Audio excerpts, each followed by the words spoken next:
frying pan. And any barmaid can be a star maid if she dances with or without a fan. Hooray for Hollywood! When you're terrific if you're even good. Where anyone at all from Shirley Temple to Amy Semple is equally understood. Go out and try your luck, you may be Donald Duck. Hooray for Hollywood! Ladies and gentlemen, boys and girls, children of all ages, the Rattlegium Broadcasting Network proudly brings to you the #1 movie review podcast on the internet at 9 o'clock on a Wednesday night at the end of 2018. Ladies and gentlemen, it's Damn You Hollywood. And here's your host, Robert Winfrey. Yay! You know, I'm not sure you qualified your statement enough there for it to be accurate. It's close enough. I'm not entirely sure we are the #1 movie review podcast that records at 9 p.m. Eastern Standard Time on a Wednesday at the end of 2018. I feel like we are, because how many of them could there possibly be? I mean, okay. How much are we adapting for time zone differentials? No, it has to be 9 Eastern Standard Time. Okay. What if I had added featuring disparate members members located in disparate parts of the country, namely Kansas City, Here I Come, Utah, and Florida.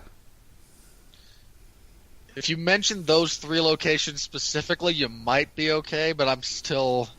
Do you want me I'm to still not convinced there's not... Do you want me to do the intro over? I feel like you're tempting fate here, guys. Right now, there are 3 other people going, what the hell, man? They're going to sue you into oblivion. I'm from Kansas and fuck you. Speaking of I'm from Kansas and fuck you, that third voice you hear is the one and only Alexis Haina. How are you, lady? Doing good. I apologize if there's any excess background noise. We are getting hit with a nasty rainstorm here in Kansas City. So. Oh, okay. Well, if we lose you, then at least we know why. It wasn't because I've once again said something upsetting to you. Oh, please. Half the crap you've said to me over all these podcasts, you think now's finally going to be the time I actually get offended? Believe me, I keep waiting for the day when it does for me.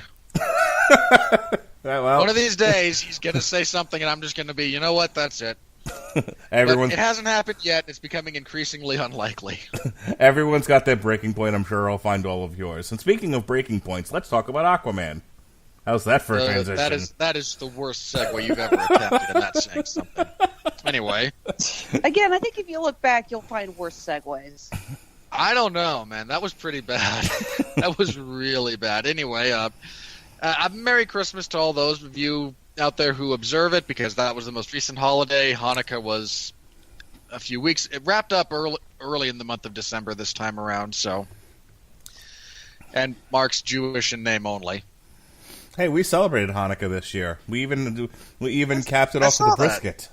Yes, we are trying to teach the kids all parts of the culture in our family, even the parts that I previously never celebrated. This was at my wife's insistence. That's right, Eddie. That's right. No, I don't know. That was Toby. That's the Cocker Spaniel, not the Corgi. Don't correct me. Corgis are higher pitched in their barks. Toby, no barking at the idea of Jewish people. Oh, it's one of them dogs, eh? That's a Cocker Spaniel. Yeah, they do that. That's when he started barking. He was like, oh, great, my Cocker Spaniel is... anti-Semitic.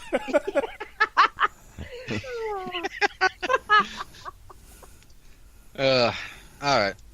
Anyway, as Mark mentioned, tonight we are reviewing Aquaman, the latest DC offering to cinemas.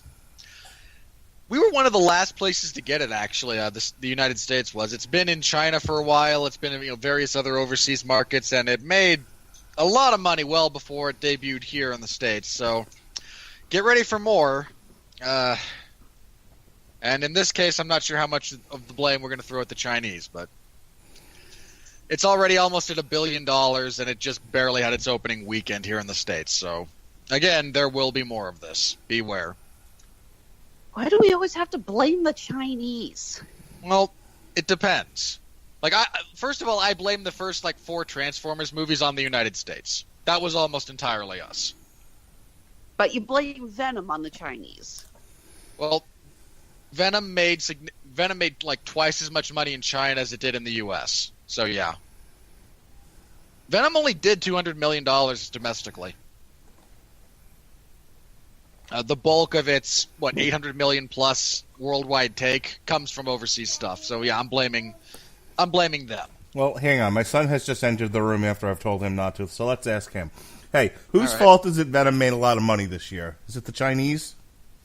What Chinese? He asked me what's Chinese. All right, moving on.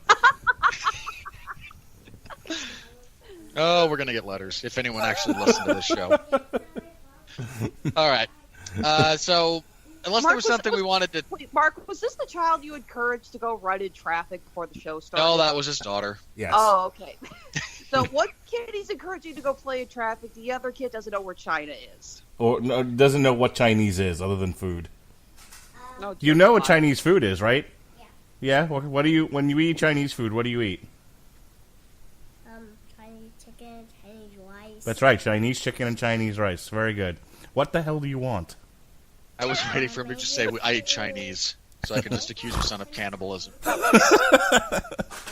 All right, I was waiting for the start of a Monty Python song. I have been fighting back. I like Chinese. You know, you ever break? I break out into that at work, and people don't know what to make of it. Speaking of not knowing what to make of the Chinese, why don't you do a plot synopsis for Aquaman, there, bud? I was gonna ask very briefly, just before I get into that, because this thing started generating so much momentum in terms of box office revenue before it even released here. I mean, Mark, we were going to see this thing anyway. Yeah, we were. Did that make you feel better at all before you actually saw it? Was just seeing all this money it was raking in, or did it make you more leery? No, because foreign box office means nothing to me, and here's why. Foreign box office typically follows large spectacles for movies where there's little to no dialogue or easily translatable dialogue, and it's mostly a visual, like I said, a visual spectacle. That's where they tend to throw their money behind. It's weird when you get something like that and it fails because they're banking on those kinds of things to succeed overseas based on that formula. And 9 out of 10 times it is successful. You get the one, bizarre one where it just, like a Valerian and the whoever people, where they spent $1 zillion on it and made no money anywhere. Occasionally that happens. But well, in fairness, your assessment of Aquaman based on what you just said, is essentially correct. So, the fact that you have this wildly colorful action spectacle that is directed. Now James Wan is Australian, but somewhere back in his lineage is some Asian descent, and there tends to be a large following for that as well. I knew this was going to make money, good, bad, or indifferent, and we'll debate the merits of that, I'm sure. It was going to attract a large audience just based on the look, and while you may not like Jason Momoa, and other people may not like the idea of Jason Momoa as Aquaman, who is historically blonde and whatnot. Blonde people can only be villains now, unless they're women, and not Samoan. Jason Momoa has his fans, largely women. Hello, Alexis, and. He's big in the homosexual community, too. There you go. He's a nice piece of meat to look at, and people will go to see his movies to look at him, especially if he's not wearing a shirt. So, like I said... I have evidence to the contrary. Yeah, did you guys see the box office returns for Conan the Barbarian? Hey, I'm one of the 5 people who paid to see it in theaters, yeah. Okay, so just to wrap this up, and then I have to go see what in the hell the screaming's all about... there's a lot of boxes that this checked internationally that had nothing to do with whether or not the film would be any good. So I reserved judgment until I saw it for myself. And with that, I'm going to let you go ahead and do your plot synopsis or follow up with Alexis if you want. But I have 2 words for everybody as far as what I thought of this thing: Flash Gordon. Ah! All right, give me. Go ahead and do get that terrible reference out of here. Go deal with your screaming children. Will do. I suppose I'll briefly ask you the same thing that Alexis. So you wanted to be on this show. Again, I don't know why. I don't know why people listen, much less want to participate, but you did, and we're happy to have you. Thank you. It saves me and Mark picking at each other, which is what we do anyway. But I apologize for you having to sit in on our domestic violence session as one of our... the Castlevania one, I think Mark and I's relationship was likened to that of an abusive marriage. But as you saw this thing, gaining some traction, you saw the the Rotten Tomato reviews falling about, I think, where everyone expected to, which is, the high 60s to low 70s. Did that again encourage you, discourage you going into this, or were you sold anyway, just because you're again, you offered to be on the show. I'm curious, what sold you on wanting to see Aquaman generally? Are you just a fan of the source material, or what have you? Sort of. I am actually a pretty big Aquaman fan. I've been a big fan of his for years. I've always loved how this is a character that for the longest time was just the derp of the Justice League. The fact that how many times do we see those jokes in the old Cartoon Network bumpers? My ability to communicate with fish is of no help to us, Wonder Woman. He's always been played up as a joke.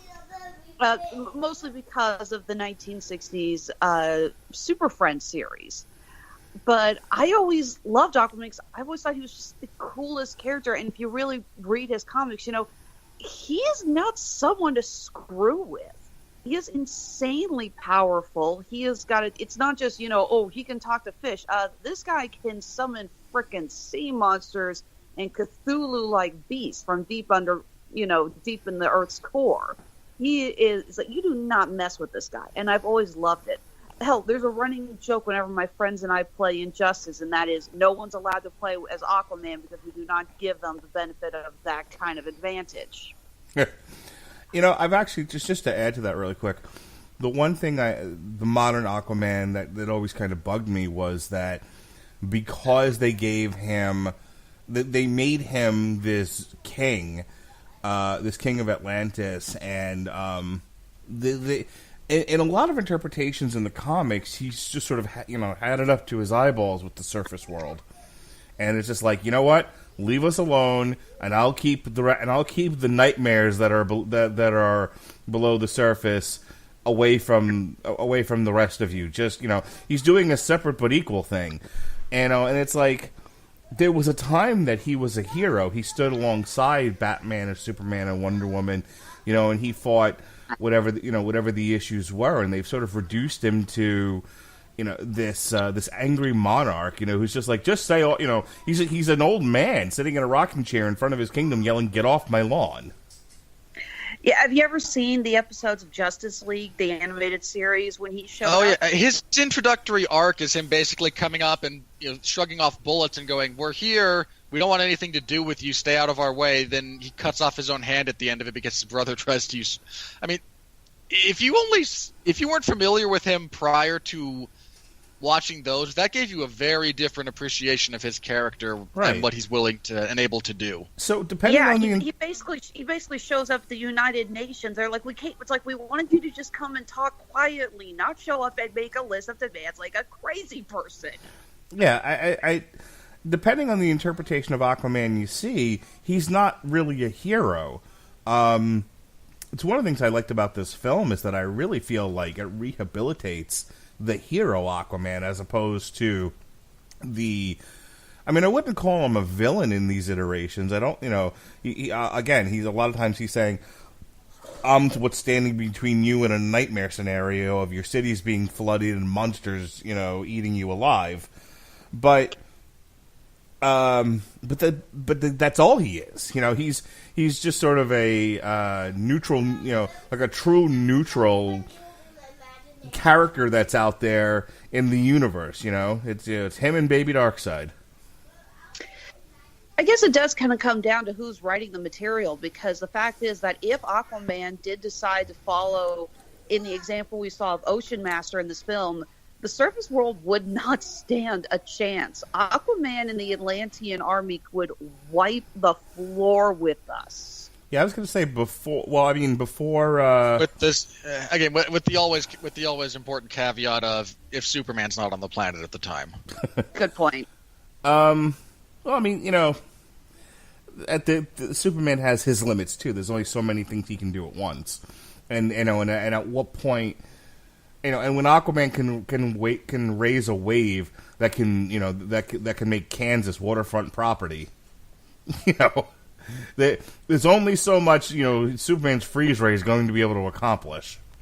Freeze breath, I should say. True. Again, I liked that they, gave Aquaman stuff to do, generally speaking, other than, be the butt of every joke. I was, that's one of the happier things about the way this whole thing played out. All right. As for the plot synopsis, if you have not seen the movie and don't want to be spoiled, here's your warning. Come back in about 10 minutes if you just want to skip ahead. 3, 2, 1. A lot of this is presented as narration. Well, not a lot of it, but some of it is presented as Aquaman telling his own story. I was actually kind of sad we didn't get a cutaway at the end to him explaining it to, like, their version of the Flash, who's just sitting there kind of quasi-enraptured by all of this going, that can't be real. Because Justin Long does a really great, oh crap, face. That's about all he does. Wait, you mean Ezra Miller? Oh, whoever it was, I forget. Ezra Miller. This is the impact the Justice League movie had on us, ladies and gentlemen. Yeah. Ezra Miller, Justin Long, same guy. They're close enough to being the same person. Anyway, he goes over a bit of how his parents met. His father, a lighthouse keeper in Maine, not really Maine, Newfoundland, but ostensibly in Maine, where he finds Atlanta, I believe was her name. I apologize. There's a few people who have very similar names because royalty. So if I get a few of those screwed up, I apologize preemptively. It's Atlanta. It's like the city in Georgia, but with no T at the end. Fair enough. And then there's King Atlan, because we just remove vowels as you get further and further up the progenitor of any royal line. Anyway, he finds her. She fled an arranged marriage because that's what you do. At least that's what I've been led to believe. And wound up here, she falls in love with the guy who rescues her. They get married. They have a kid together that becomes Arthur, named after a combination of violent hurricane and English king and figure of legend. Eventually, she winds up leaving them because the Atlantean troops find her and try to bring her back, and she's not having it. She kills them, but decides rather than subject her family to further danger, I will go back and face the proverbial music. I say proverbial because Atlantis doesn't seem to have music outside of blaring techno synthesizers that we're subjected to because they couldn't actually steal the Tron theme. What about octopus drums? It's true. Did you not see the octopus playing drums? I must have missed that during one of my naps. I'm kidding. I don't actually sleep during movies, unlike Mark. Funny note, actually, that the octopus playing the drums was actually an homage to an episode from the 1960s Aquaman animated series. Yeah, so again, you have the octopus playing drums. Okay. Mostly it's a dig at the soundtrack to this movie, which is I'll get to that in a second. I actually have a bit on it. Aquaman Arthur grows up without his mother, who never really returns during his lifetime. To the point of the movie, she promised his father she would. And he walks out lonely to the end of the pier, where she promised to meet him at sunrise one day, and just forever alone. We meet Aquaman in present day after having saved the world. He's still something of a myth, which is really odd. Like, I'm never quite sure what the world they're trying to portray here how much is widely known, how much is widely accepted. I mean, we're debating the existence of Atlantis after we've established that aliens are a real thing. I mean, you'd think there'd be some degree of, okay, we know nothing that has pervaded this world, but apparently not. We're introduced first to the character of Black Manta, who I really wish they just cut him from this movie. He's nothing but sequel fodder. Could you get to the point here? Sorry. We meet him as he improbably hijacks a submarine underwater, which is really, really difficult. Aquaman shows up and proceeds to let his father drown, who's a sea pirate with him, and we get bizarre exposition for this character because, again, sequel bait. He saves the Russians who were part of the sub and makes it back to land in time for happy hour, which really does confuse the geography of the world we're living in, because these are Russians who he apparently was able to then swim back to Maine. So again, the exact theater of operations here is a little bit obscured. But Black Manta survives, and it turns out has been Orm. contracted by the current king of Atlantis, Arwen. Ohm. He's a unit designed to measure electrical resistance. Oh, good lord. Which is ironically more personality than he shows in the movie. You're done. There's a better You're done. You're done editorializing now. You've used all of them. There's a better joke to be made there, and I'll figure it out. Who is trying to, for reasons, seriously, never adequately explained reasons, start a war with the surface. That's not true, and I'll tell you why in a minute when you're done. Okay. Which will take like another hour. Yeah, this is going to take forever. He's trying to start a war with the surface. He's utilizing the Black Manta to steal surface dweller equipment to frame them for attacking him and trying to kill Dolph Lundgren. After Dolph Lundgren was exiled to the sea for being a coward to the Soviet Union and saving his son from being murdered by a man he should have actually beaten to death 5 rounds previously, but hey, crappy movies. Wait, was that Rocky 4 or Creed 2? Creed 2. Okay, I actually haven't seen Creed 2. Thank you. You're better off. Quit misbehaving. You're supposed to be doing a plot synopsis. Sorry, the beginning of this makes no sense. Anyway, he's trying to start a war with the surface dwellers, but to do that he has to get the rest of the Planeteers to hold up their rings and summon Captain Planet. And he's only got one of the rings, which even isn't really his. I mean, he's got heart. So he is the most useless. He is the Aquaman of the Planeteers. Seriously, he needs political currency on the other major tribes to declare him Ocean Master, which will give him enough political sway. It's like being the Secretary General of the UN, but with actual authority over a body that matters. I feel like we need a freaking dry erase board and a chart to go through this plot synopsis. That's because he keeps doing. Hang on, wiping it off. Hang on. That's because he keeps doing shtick instead of sticking to it. You know. All right. No more shtick. All right, I'm going to start. No more shtick. He's trying to become the ruler of all the oceans and all the peoples under the ocean, so they will support his war with the surface. His arranged wife. I mean, really. Nope. That's shtick. His arranged wife, because despite the history of failure, this is still a practice under their communities. Escapes or is working to subvert his goals, comes to the surface, tries to recruit Arthur because he is the older sibling and has a claim to the throne. Despite that. Nope, that's also shtick. She tries to encourage him to come back, claim the throne, help them find the legendary trident of the original Atla. I believe Atla. Atlan, with an N at the Atlan, end. thank you. I've got the IMDb page up here for double checking. Okay. To find the spear of the trident of Atlan, which holds massive power, and he can then prevent them from coming to the surface and wreaking havoc and destroying the world as we know it. Because he's one of the people who lives there. He goes along with this after a giant wave hits significant portions of the world, washing up the garbage and battleships of the collected world because the Atlanteans have had enough of their crap. In a message that is totally not at all symbolic and representative of, no, we need no war and no pollution. Sorry, last bit. He goes down to Atlantis where he meets up with Willem Dafoe, who trained him in some of the ways of the Atlantean culture when he was a kid. And was the one who broke the news to him that his mother had been sacrificed to the trench people, who we wind up meeting later. This has also led to him scorning all of Atlantis and all of its peoples because you killed my mom. I don't care. He killed my mom, basically. Anyway, so they go down. They try to set this up. Naturally, this is foiled because we have to get a battle sequence between the two brothers first. This is foiled by Orm. They have their big fight in the Colosseum that would have ended with the death of Arthur if not for interference by Mira, whose name I just remembered,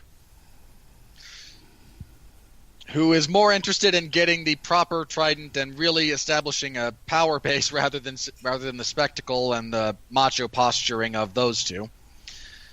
We set off on the most interesting part of the movie from where I sit, which is the adventure portion. As they try to find the trident, they go to the Sahara Desert, where they find information and puzzle pieces that lead them to Sicily, where they are attacked by Black Manta with fresh Atlantean tech, because I mean that's actually the best action scene in the whole movie is that sequence. They're able to overcome the Atlantean forces that were sent after them. They travel down into what's referred to as the Kingdom of the Trench. This is where all the really dark, really creepy feral beings live.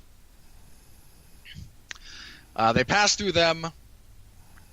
They arrive at the secret underground sea that exists in the Earth's core, which I'm not even going to touch, where they find, predictably enough, his mother, who survived being sacrificed, because apparently sacrifice means simply throwing them into the trench and noting that chum floats up. She's been unable to leave because the entrance, the portal that leads you into the secret ocean at the core of the Earth, the only way out is with the power of the trident that is being guarded by totally not a Cthulhu wannabe sea monster. That's totally with the voice of Mary Poppins. I hadn't put that together, but yes. No, seriously, that's Julie Andrews as the voice of the Carathan. That's cool. That's actually pretty cool. Because he is able to actually communicate with the creatures of the deep, which is a power that apparently no one else has. I mean, the times that other Atlanteans see him do it, they all kind of go, "What are you doing?" So he is the one. He is the chosen one. He claims the trident. He stops the advance of at that point it's the Atlantean army, whatever Dolph Lundgren's army is, whatever his nation is, the fish people, which strikes me as slightly racist. I mean, despite being accurate, and they are. What are they charging after the Brine clan, who are just brine and rock shrimp? With the voice of Gimli. Also true. Yeah, again, John Rhys Davies. I believe it is Jonathan Rhys Davies. I believe that. Yeah, no, he's the he does the voice of the ruler of the Kingdom of the Brine. Seahorses. Why did it have to be seahorses? Boo! Dang it, I don't have a subset of seahorses off the top of my head to go, seahorse is very dangerous, you go first. All your material stinks tonight. Boo! My material always stinks, you're just finally realizing it. Well, your material is actually sometimes pretty funny. Tonight, you're terrible. Oh, your Boo. standards are just really low. I just don't know why you didn't go with the Lord of the Rings joke. I'm the one that said Gimli. Because I call it a Gimli. Fair enough. Okay. And you apparently, so the joke would then be what? And apparently you have my arm, because he does get his arm cut off. That's actually funny. Anyway, the giant monster who's shows up being by Arthur, which all sounds.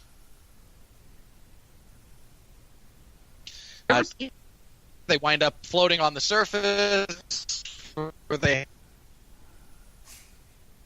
are just victorious. He is crowned and recognized as the king, and puts everyone back beneath the sea. In our scene, and is now teaming up with a doctor He's teaming up with Dr. Shin. Really ridiculed for his belief in him. Yeah, I don't know how much everyone got of that last minute or so. Okay, apparently, I have no idea if that's next character. Apparently, Skype is having some issues tonight. I'm pretty sure Dr. Shin was a character from the books. Yeah, Dr. Shin. What I know of By all means, if he is, let me know. What I know of Dr. Shin is from the New 52, and that basically he was a friend to Arthur, and then out of a need for recognition, that having discovered Atlantans and an Atlantean and Atlantis and all this other stuff, he exposed Arthur to the world as being half Atlantan, and which was an act of betrayal. And so eventually Arthur will come back to Dr. Shin and ask for help with dealing with the Trench and then the others and Black Manta. But they are not adversaries, but on the outs. That's all I know of Dr. Shin. Okay. I will accept your knowledge in the absence of my own at this on this material. And that brings us to the end of the movie, basically. Again, he is crowned king. He's ready to rule Atlantis with a benevolent but firm tattooed hand.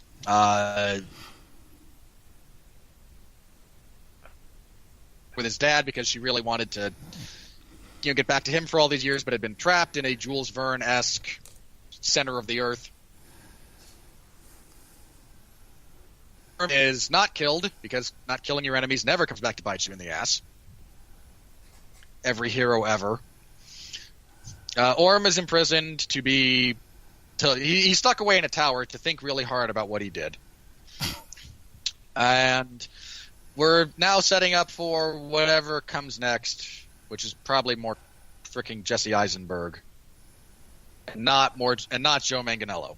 Of course, we don't even know if Henry Cavill's still Superman at this point, so who the hell knows what's going on. We do know that, again, Wonder Woman was good. This was pretty good. As long as they don't try to make every superhero Batman, they seem to do all right. And as long as you avoid Joss Whedon directing your team up, you're probably all right, too. All right, before I let you guys hat this, I'm going to go ahead and give my 2 cents. There's some good stuff here. I think this is largely saved by James Wan, because the writing is kind of meh. Again, like, the closest we get to an explanation of Orm's motivation is, I'm sick of the surface polluting the oceans. If there's anything else that's supposed to be there in subtext, it didn't come across very well. Whether that's because Patrick Wilson is mediocre or because he was written poorly, and I'm inclined to believe it's the writing. The adventure portion of this, when they're actually looking for the mythical trident, I enjoyed that a lot. That's a good adventure movie is a personal pleasure of mine, and there haven't been a lot of them recently. So getting some adventure elements in this was a lot of fun. Jason Momoa is still just awkward, bro. I think he puts the series in a really awkward position in the sense that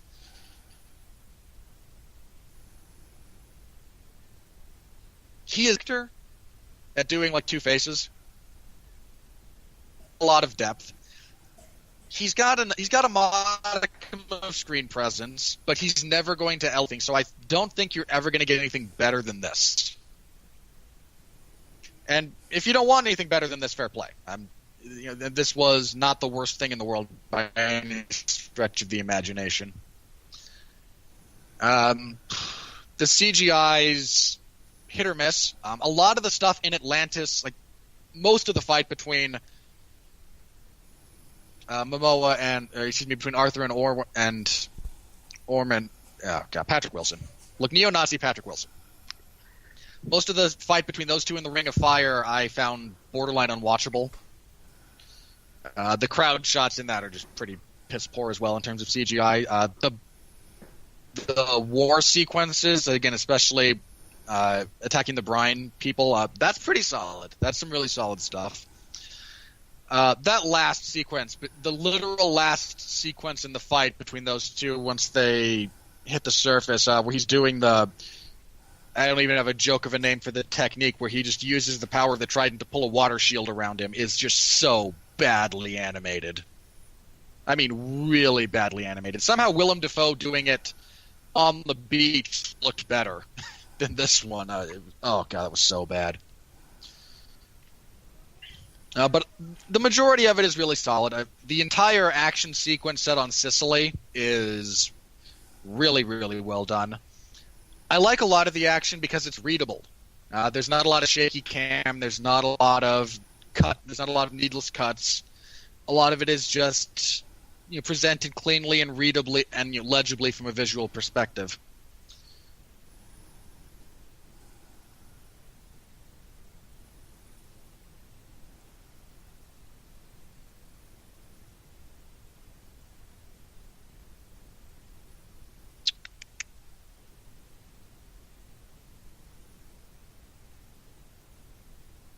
This is basically what I expected it to be, I think. And in this instance, it was a little bit better than I expected, and I'm happy for it. I mean, I expected this to be just the dirt worst, and thankfully it wasn't.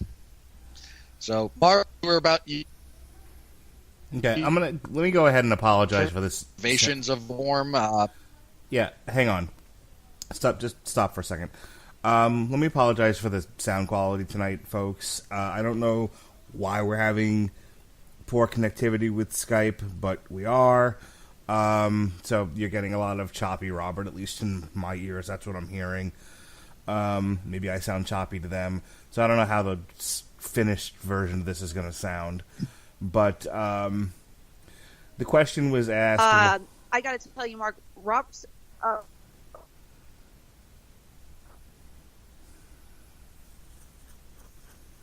It's going to clear things up or anything. Myself, I hear you fine. Mark's had a little bit of interference here and there. All right, folks. We've had some technical difficulties here. Not sure, again, how this is going to sound, but let's move forward. As far as King Orm and whether, and what his motivations were for attacking the surface world, I mean, he does outright say that the surface world has had its way with the sea for millennia. They dump their garbage, they spill their oil. There's no regard to the world that is ours, and we're sick of it. These people, I mean, essentially, he has judged humanity to be lacking, and has decided that the world would be better off without it. That was all you needed, though. I don't think he needed. I mean, I think the other part of it, and this was more implied than anything else, was that he wanted to be king, and he wanted to prove himself worthy of being king, and and again. Look, every good leader needs a war, okay? That's the quickest way to, unless you're going to print money and give it to people, the only other way to get the people behind you is to attack somebody else. And so, he decides, well, war with the surface world will unite people behind me. It'll make me a great and popular leader, and will eliminate the jerks who keep dumping their trash into our atmosphere. It was good enough for me. If it wasn't for Robert or others, I don't know what to tell you. I think there's also a little bit of he holds the surface world slightly responsible for the supposed death of his mother. We do find out later that Atlanta is still alive, but it's told to him and Arthur that Orm's father, Atlanta's husband, sacrificed her to the trench because she went to the surface and had a half-breed child. Right. So he's got a lot. I would have loved for that to. I would have loved for that to have been explored. Okay, but there's not put in there at all. There's said outright, and then there's said outright and explored. It was just said outright, which is the opposite of there was no motivation. So I think there was absolutely adequate motivation for King Orm to attack the surface world. Let me get to what I liked about this movie.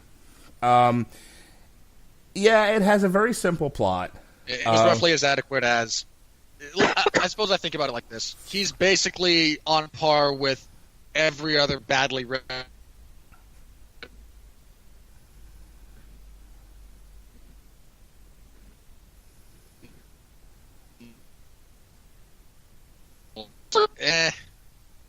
Okay. I'll give you that, because Steppenwolf is the dirt worst. Mm-hmm. He's moderately on par with Ares, who shows up and is an X-Game boss at the end of Wonder Woman.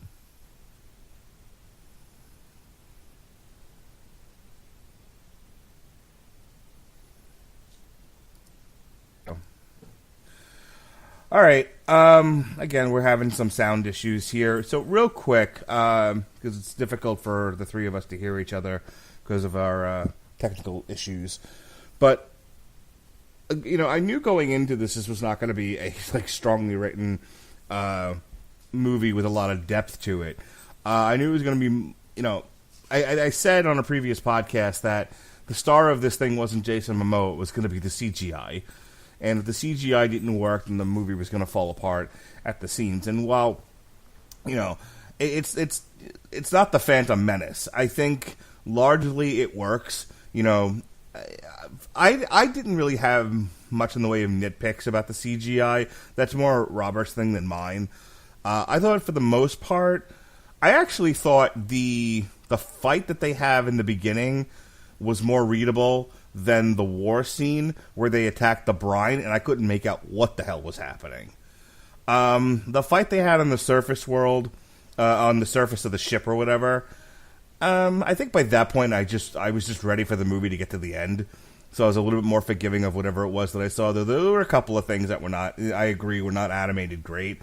But I think overall the CGI worked well. I think as far as palettes and and screen paintings and atmosphere, Atlantis really. I keep comparing it to Flash Gordon, and Flash Gordon was in the early '80s, so you have to sort of.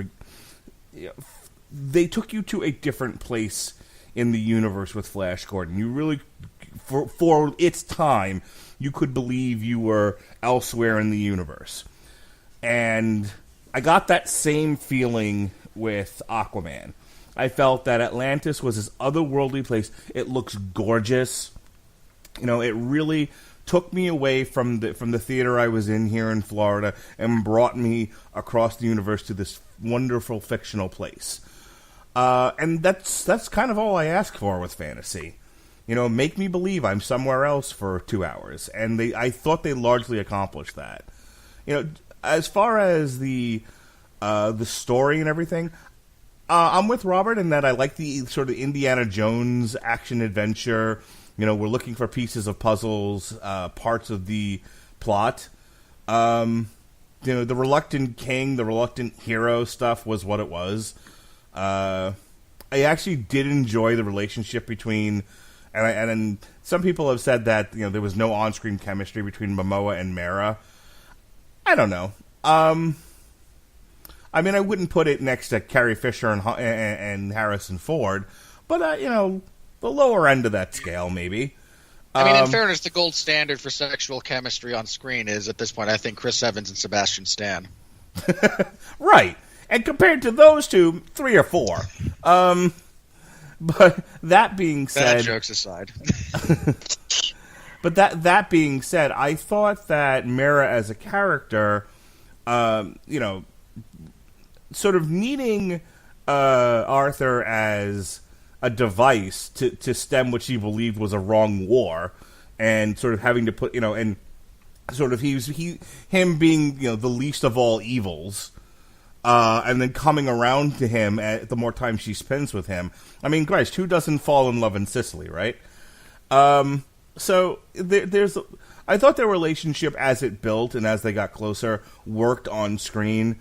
As far as Jason Momoa playing this iteration of Aquaman, they're painting a dark, brooding, sort of this dark, brooding, reluctant bro hero type.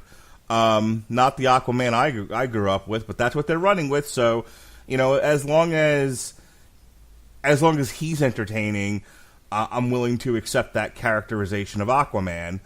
And I thought he was. He has some great one-liners. One is in the trailer where he's talking about getting the trident, and he goes, "I've already got one of those," and they pan to it. I thought, I did kind of get lost in his characterization. I didn't, I wasn't reminded of his character from Game of Thrones. I wasn't reminded of other things that he's done. I thought he kept true to what was started with in Justice League. I was entertained for the entire 2.5 hours this movie was. I thought the costumes, this is a big gripe that I have with a lot of modern movies, is that they're a little afraid to go with colorful costumes, that everything has to be sort of muted and, quasi-realistic. This is what Snyder was going for with Justice League originally before Joss Whedon took over and gave it a color palette. No. He did not give it a color palette. He gave it a red. He threw red paint on it. Either way, seriously, that whole final sequence where, hey, look, red wash. Well, I mean, but even the costumes, Wonder Woman's costume in Batman v Superman is like, is Red Sonja's throwaway wardrobe. It's all, it's all browns and whatnot. It's, in her own movie, she finally gets something with some color. So my point being that they really turned the color palette to like 20 on this movie. Not just in the scenery, but with the costumes. King Orm's costume is awesome and silly at the same time. Jason Momoa in the classic Aquaman armor looks both silly and awesome at the same time. When he steps out of the waterfall, plants that trident, and he's wearing the orange and that orange and green, that was a triumph. That was a great moment for me as a fan. Because that's what we want to see in these comic book movies. We don't want to see the X-Men in bondage black all the time. We want to see color. We want to see the pages of the comic book come to life. And that's where I think the movie largely succeeds. We can quibble about characterizations, and we can certainly quibble about lack of depth in the plot. But overall, I thought they took the grist in the mill that is the comic book and brought it to life on screen and gave you a fantasy picture that takes you away for 2.5 hours. I feel, just a quick word on the DC Cinematic Universe. Aquaman appears to be the first movie that was shot after the disaster that was Batman v Superman tanked the Snyder vision of what was happening. I think Wonder Woman was already in pre-production, so but it didn't matter because they weren't really going with Snyder's vision for that. They were going with Patty Jenkins's and the World War I setting. But I think Aquaman was the first one where it was so far after the powers that be at Warner Brothers moved the vision of the DC Cinematic Universe away from Snyder towards Geoff Johns. And I think here it shows. Going forward, I think you're going to see a lot more movies like Aquaman where they're trying to rest less on the world building and interconnectivity and on just the solo adventure. That, yeah, they all exist in the same world, but they don't really play with each other too much. They don't really interact, and let the directors really have their own visions. So kind of the Marvel formula, less, hopefully, less interfering. Shazam certainly has its own look and feel to it. We'll see if the movie ends up being any good. But I think I think they're trying to get away from the large overarching storytelling through multiple movies and just say, hey, focus on the one movie you've got in front of you. Make that good however it is you're going to do that. I forgot to mention Black Manta.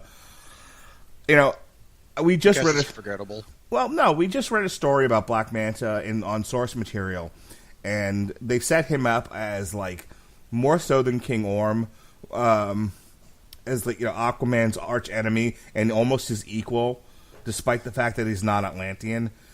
And I thought, as far as the beginnings of that, they did a really good job with making this guy obsessed with taking down Arthur.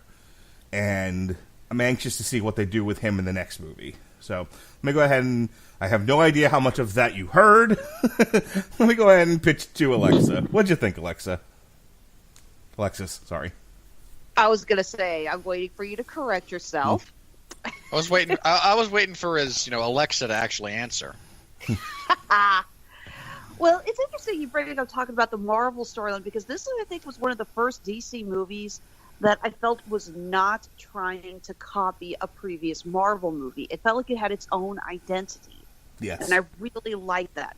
I mean, I think that's one of the biggest problems that DC has had so far, is that it's abundantly clear they've been trying to copy the Marvel formula.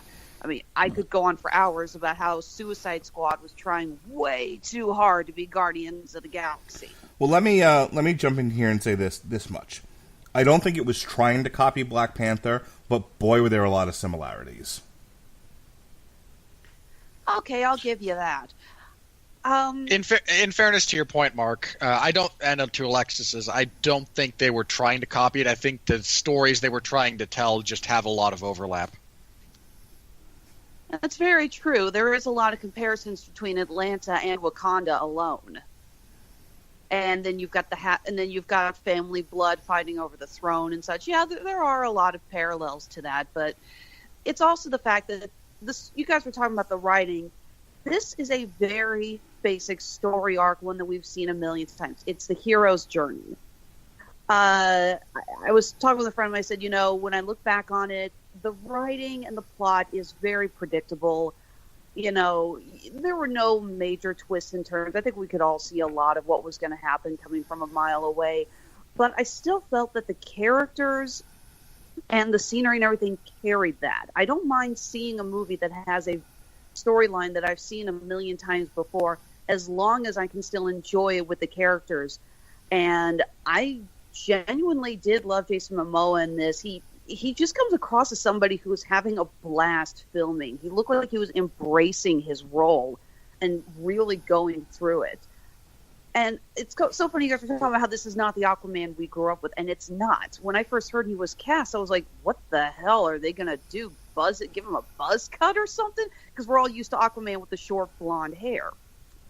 But I remember when I first saw the picture that they released of him before Batman v Superman came out. And I looked at that and I thought, if I had never read an Aquaman comic, if I had never watched any of that dorky 1960s series or anything, if you had just told me who Aquaman is and the most basic of characters, and I saw that picture, that is exactly what I would think Aquaman would look like. And I really, like I said, this is not the design of the character we're used to, but I have no qualms whatsoever picturing the character like this. I thought it fit really nicely. And yeah, there is a lot of goofiness and silliness, but I think they had to do that. This is a movie that takes place under the ocean. I mean, we have a scene of the heroine riding into battle, riding a killer whale. I mean, there is no way that you can't look at that and snicker a little bit. And they knew that, and I think they embraced it. Again, they have an octopus playing drums. So I like that they embraced a little bit of that silliness. And they said, yeah, we're going to, it's like, there's no way we're going to get out of this without having some fun or getting poked fun at it. So let's work on that and everything. Can I taken this movie? Can I piggyback off of that? I don't know if people know this or not, but superheroes aren't real. That, like, Marvel isn't a collection of real stories that happened here on Earth. Neither is DC. These are all invented fantasy. And I just get the feeling that people want everything to be the Nolan trilogy, where it's as if to say every single comic book movie has to somehow resemble gritty real life instead of the fantasy it has always been and was always intended to be. The fact that they leaned into the silliness and fantastic elements of comic books is what makes this movie.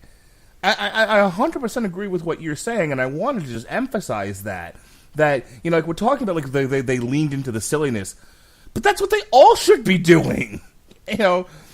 I think back to I don't think people associate the word silly with the 1970s Christopher Reeve Superman, but go back and watch it.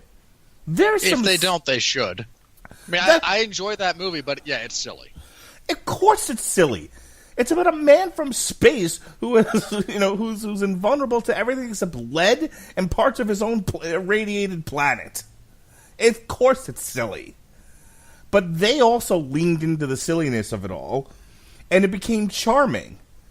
And I don't know if charming is the right word to describe this movie, but I think, having leaned into the silliness and giving you high fantasy, high modern fantasy. I think we tend to think of high fantasy as Arthurian. This is modern high fantasy. Modern high fantasy is the comic book story. I'm going to pitch it back to you, Alexis. Yeah, like I said, I do, because I do say that if James Wan had gone into this movie and had told them they needed to take everything very, very seriously, I really think that this movie would have just blown up and been a disaster. I like that we're laughing along with it. I like that there are parts that are goofy, and they're not trying to, downplay that. I really liked it. No, not everything needs to be the Nolan trilogy. Yeah. Very good way to put it. Trying to think. Like I said, I did love seeing Jason Momoa in the Aquaman suit. It was kind of funny you were saying that, how it added, bulked him up a little bit. And I was sitting there going, have you never seen a guy at a Comic-Con dressed in scale mail? That's what it does. I have. It's just, I'm trying to make a joke at the expense of his physique. In large part because it changes over the, it changes. There's plenty of scenes of him shirtless in this movie. And I appreciated that. And then he puts on that and suddenly I could make a roids joke, but I'm too deep in drug testing controversy at the moment to begin with. Yeah, so I'm not going to. Let's not talk about how the UFC is trash. Can I laugh about? We all think of Jason Momoa as huge, and don't get me wrong, physical specimen in many respects. The pictures of him and Max Holloway next to each other are hilarious to me. Because they're not that dissimilar in height, and I know Max would absolutely kick his ass. You were saying, Alexis. And there it is. I did like the costumes. I loved how bright and colorful they were. I loved Ocean Master's mask that is from the comics. I loved the greens, the blues, everything. I love the backgrounds. The CGI is not that great at certain parts, but on the whole, it's really great. And I love the cinematography of so many of the underwater chase scenes. There are so many parts, there's the scene where Mira saves Arthur before Orm can finish him off in the Ring of Fire. And side note, am I the only person that when I heard them talking about that, all I could think was Finding Nemo? No, I kept going, I fell into a burning ring of fire. That's where my head went. Well, shows where our braids are. You think of classic Johnny Cash. I think Pixar. But yeah, careful, there's that crossover's coming. Oh, dear God. But no, there's the chase scene of them in her little submersible submarine, whatever the heck you want to call it, and the others chase them around. And there's a lot of it. I kind of looked around. I could see people in the theater, I did not see this in 3D. But I saw people kind of moving their heads around with the action, and I'm thinking that's really good. That's what you want people to do in a scene like that. And I really liked it. So I feel that this was one of the first DC movies to have its own identity, to shrug off the problems that have plagued it in the past, and to say we don't have to be Marvel. We can do our own thing, and we can take this risk, and it'll be fine. And that, I think, is something that DC desperately needed. I want to reiterate something I said on source material with regards to characterization and tone that I'm absolutely stealing from It's Just Some Random Guy, who, if you don't know who he is, this guy owes me $1 for how much I've been fucking pitching his stuff lately. But forever and a day now, he's been doing these I'm a Mac, I'm a PC parodies with DC and Marvel characters, and the whole gimmick behind it is it's the characters comparing movie notes, and it started with, I think, Iron Man and Christopher Nolan's Batman.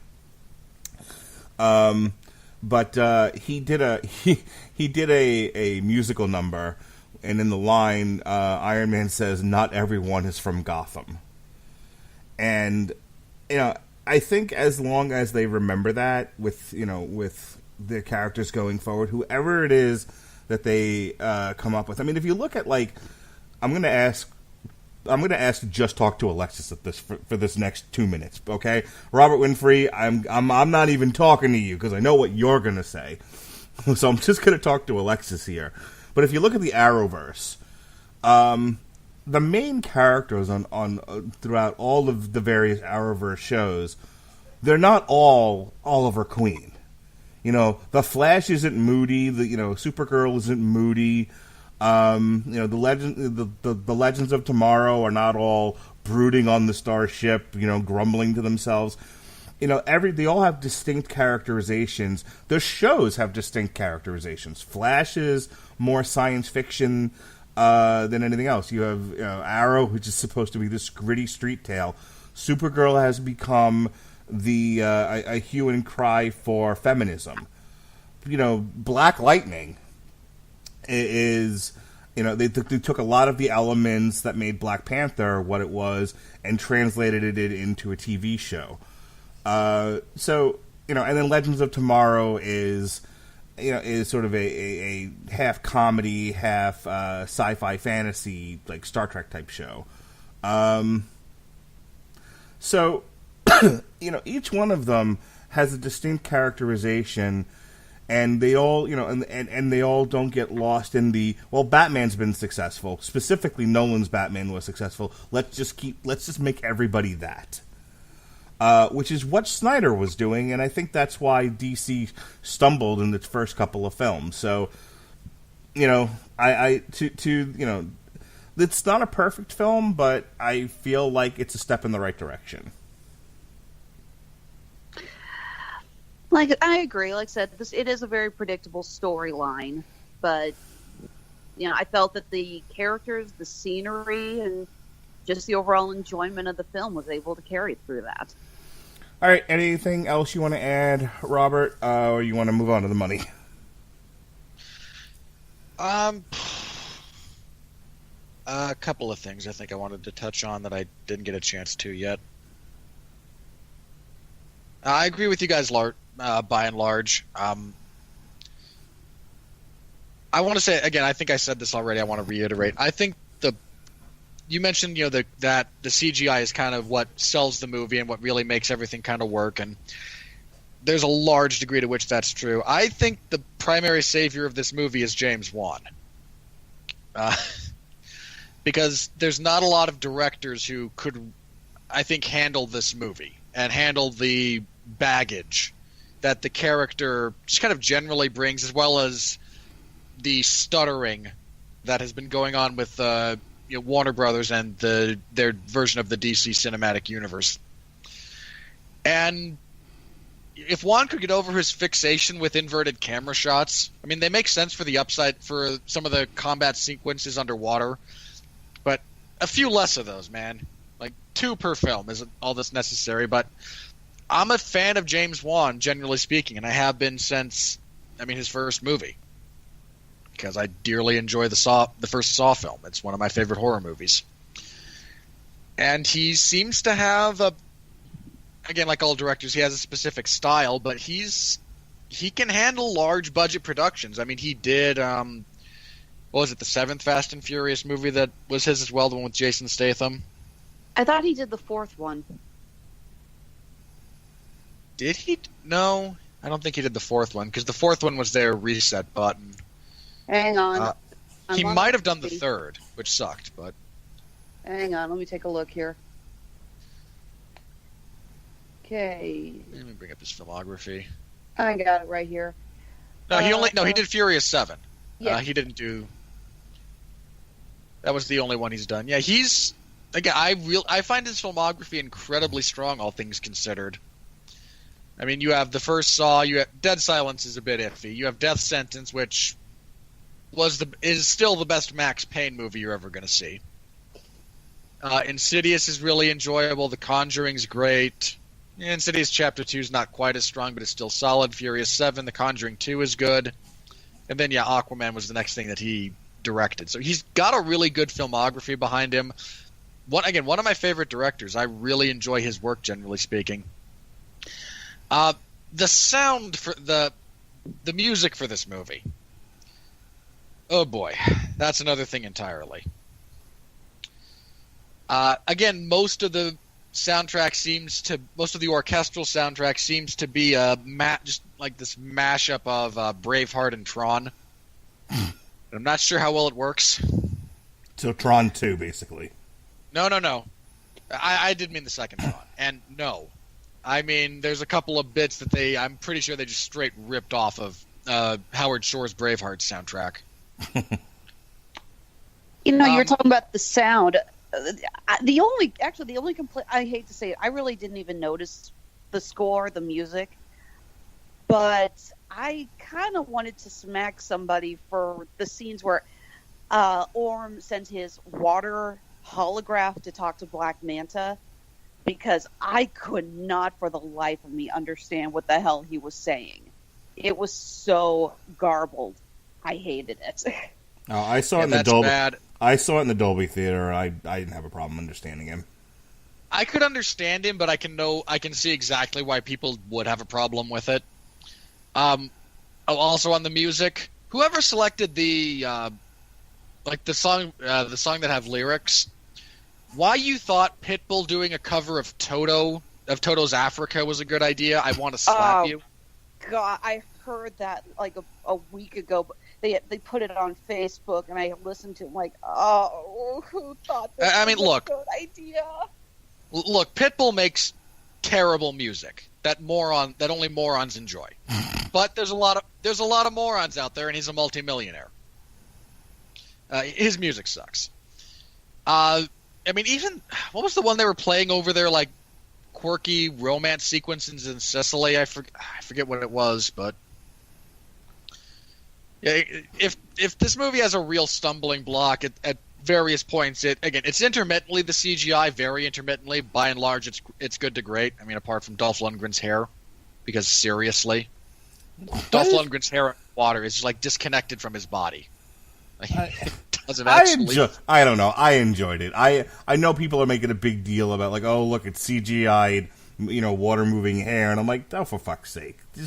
And look, most of it, again, the majority of it was fine. I don't think I even had that many. Had any problems with either Momoa's or Amber Heard's, so Mira's.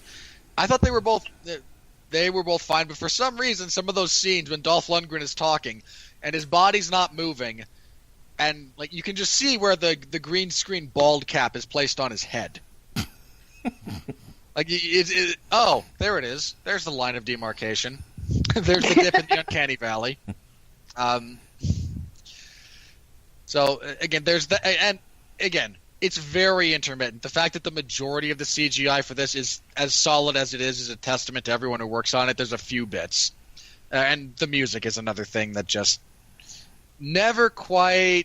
I don't know, just never quite feels right. Everything they do feels a little bit off. Feels like they're just drawing from other stuff. But beyond that, again, perfectly serviceable. And the continued adventures of Aqua Bro will go on. Yeah, it's been greenlit for another sequel. Oh yeah, if this movie if they didn't greenlight, if they didn't approve a sequel for this thing, I was going to die of shock. All right, well, speaking. Hang on, last thing before we transition to that, because I ribbed Jason Momoa a little bit, and I agree with you guys that he seems like the nicest guy in the world to just hang out with. But the look on your face when you're reunited with your mother, who you thought was dead, it's for essentially the first time in your memory, should not be the same as the look on your face when you're getting drunk with bikers. I should add that scene with the bikers coming up and you think they're going to start a fight. That was gold. Don't get me wrong, great scene. The look on his face should not be essentially identical from that to That's reuniting. not his fault. That's the director deciding. I don't know whose fault it is. No, I'm going to tell you it's the director. Look, I'm telling you, they shot the reuniting with Nicole Kidman like 20 times, and that was the take they decided to go with. I guarantee you. We did 30 takes, and that was the best one. That's not a good thing to say about Momoa's acting. I'm blaming the director on that. Look, well, first of all, blame the editor, not the director, if we're going to do that, because it's the editor who does that. Not depending on who has cut privileges. Actually, that kind of varies. Okay, either way, but I mean, as a director, your job is to get performances out of actors. I refuse to believe that's that he can't emote. Have you ever seen him emote? Because I'm waiting for. I've only seen him in Game of Thrones in this. And then, so he can simulate sex. Okay. Hey, again, I saw Conan, and I don't think his face changed that much. That was the one with what's his face, the one that lost all those MMA fights, right? You're gonna have to be way more specific. The black guy that went on like the international losing streak. Oh yeah, Bob Sapp has essentially a glorified cameo. Okay, so I saw that. So I saw that too. Just let you know that. And again, the man can't emote. I don't believe that, but you know what? I didn't come here to defend Jason Momoa's acting. Did you watch Stargate Atlantis? Because I did. Doesn't emote. Yes, I did. Have you seen the crappy Netflix series Frontier? Because I've seen enough of that to know he can't emote. I'm literally going to point to his body of work as evidence to his lack of emotive range. Yeah, I'm blaming the director. James Wan. It's always the director. James Wan failed to get an adequate performance in that scene out of Jason Momoa. I feel like it was there. It's his job to get it out. Every showrunner from every television series he's ever been on has done the same. That's right.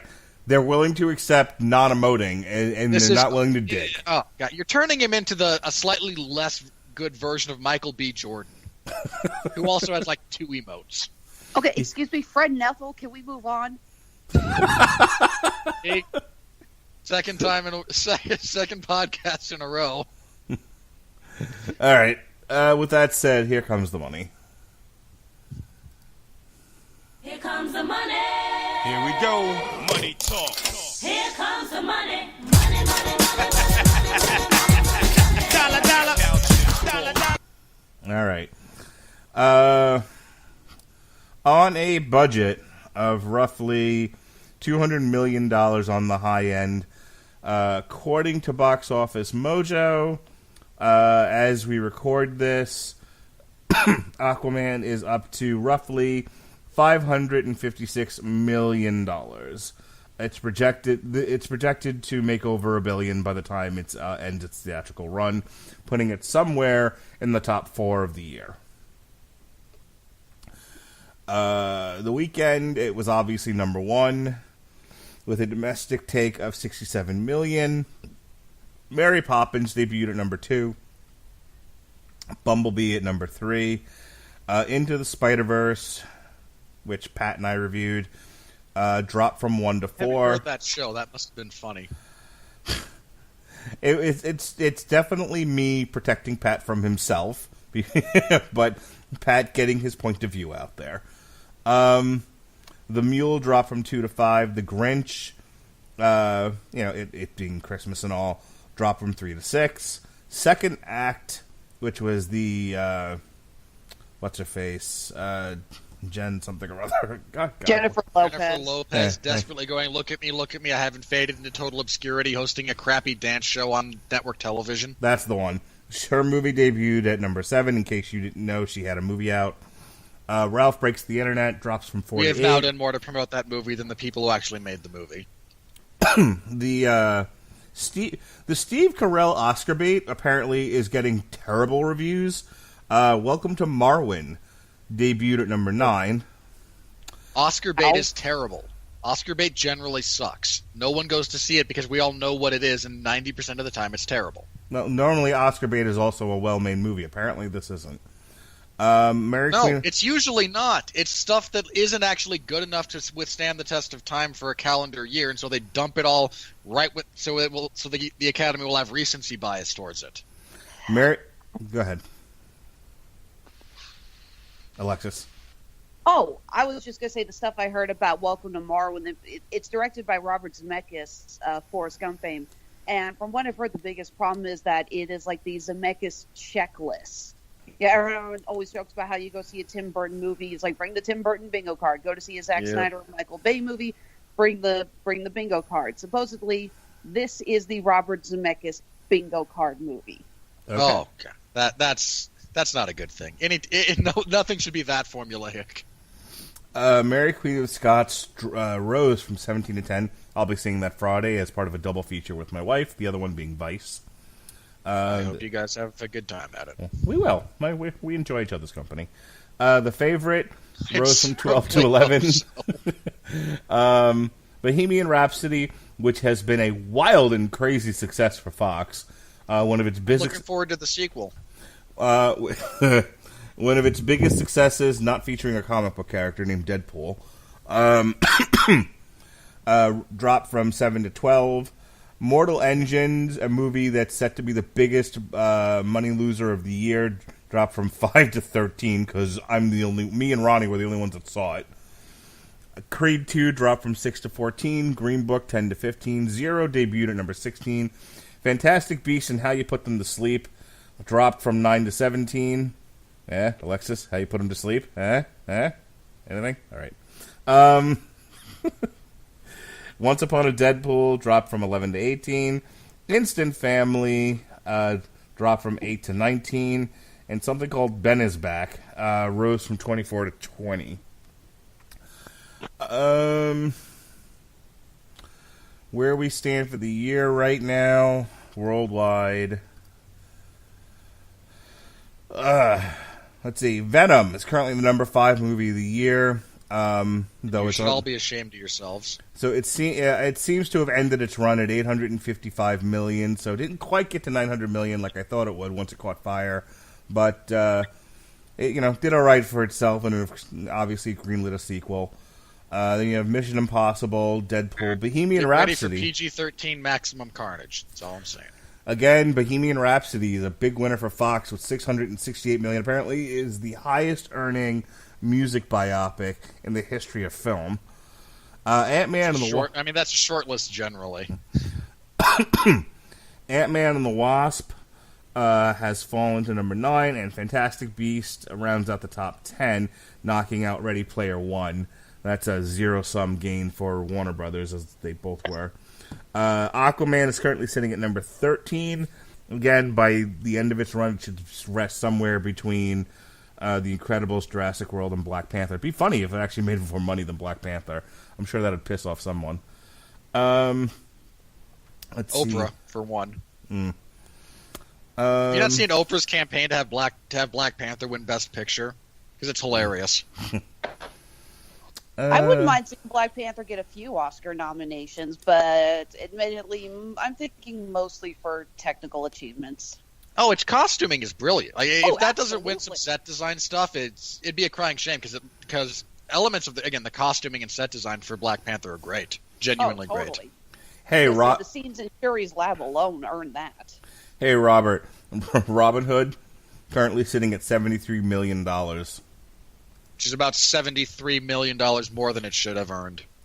God, this studio, Lionsgate, should be ashamed of themselves, and they're rightly losing money on the movie. Hasn't even made its budget yet. And most it won't. people are saying the only reason it's not worst movie of the year is because we also had that Trump propaganda movie come out this year. So, Which one? oh, what the heck was that one that? I'm trying to remember what the name of that movie. I think I've blocked it out of my head. Not Michael Moore's film, the one that actually supported Trump, the one that's got the poster of his face blurred with Abraham Lincoln's. Johnny English Strikes Again? No, I know the one you're talking about. And first of all, sorry, I do know the movie you're talking about. I can't remember the title, but Was it Crazy Rich Asians? no, though that sucked too. Hang on, I'm looking it up. Well, look, we all know the act. Look, there's only one genuine worst movie of the year, and it's not even Robin Hood. Mortal Engines? God, that was bad. No, but it. Look, I don't know how. Who thinks that 10 years after the teenage girl saves the dystopian future fad has passed, that's a good idea? I'm genuinely curious about that. No, I'm still. Again, I have seen both Robin Hood and A Wrinkle in Time, and I still think A Wrinkle in Time is worse. So as far as where Aquaman lands, again, somewhere between Incredibles and Black Panther. That much can be certain. Here's the real question. No, you can't be certain of that. Death of a Nation. That's the name of the film. Okay. Here's the real question. The real question is, there were two other movies that came out. Both of which I think were highly regarded critically. You have the Bumblebee movie, which we'll be reviewing next week, and then you have Mary Poppins. And Speaking of Oscar bait, both of them currently are under $100 million, but it's still early. They'll have most of January to run out their time. My question is, and I'll throw it to you, Robert, first, and if you have any comments, Alexa, feel free to jump in. Alexis, where do you think Bumblebee and Mary Poppins land with Aquaman taking so much of the so much of the ticket-going audience? And again, we've only got about another week and a half before people are back in school again. So, you weigh that against the fact that the only movie worth seeing in January is Glass, and a lot of the audience for any of those movies is not going to see Glass. So, I'm just curious to see what your thoughts here are. I'm going to go to you first, Robert. It probably winds up worldwide. Aquaman, Bumblebee, Mary Poppins.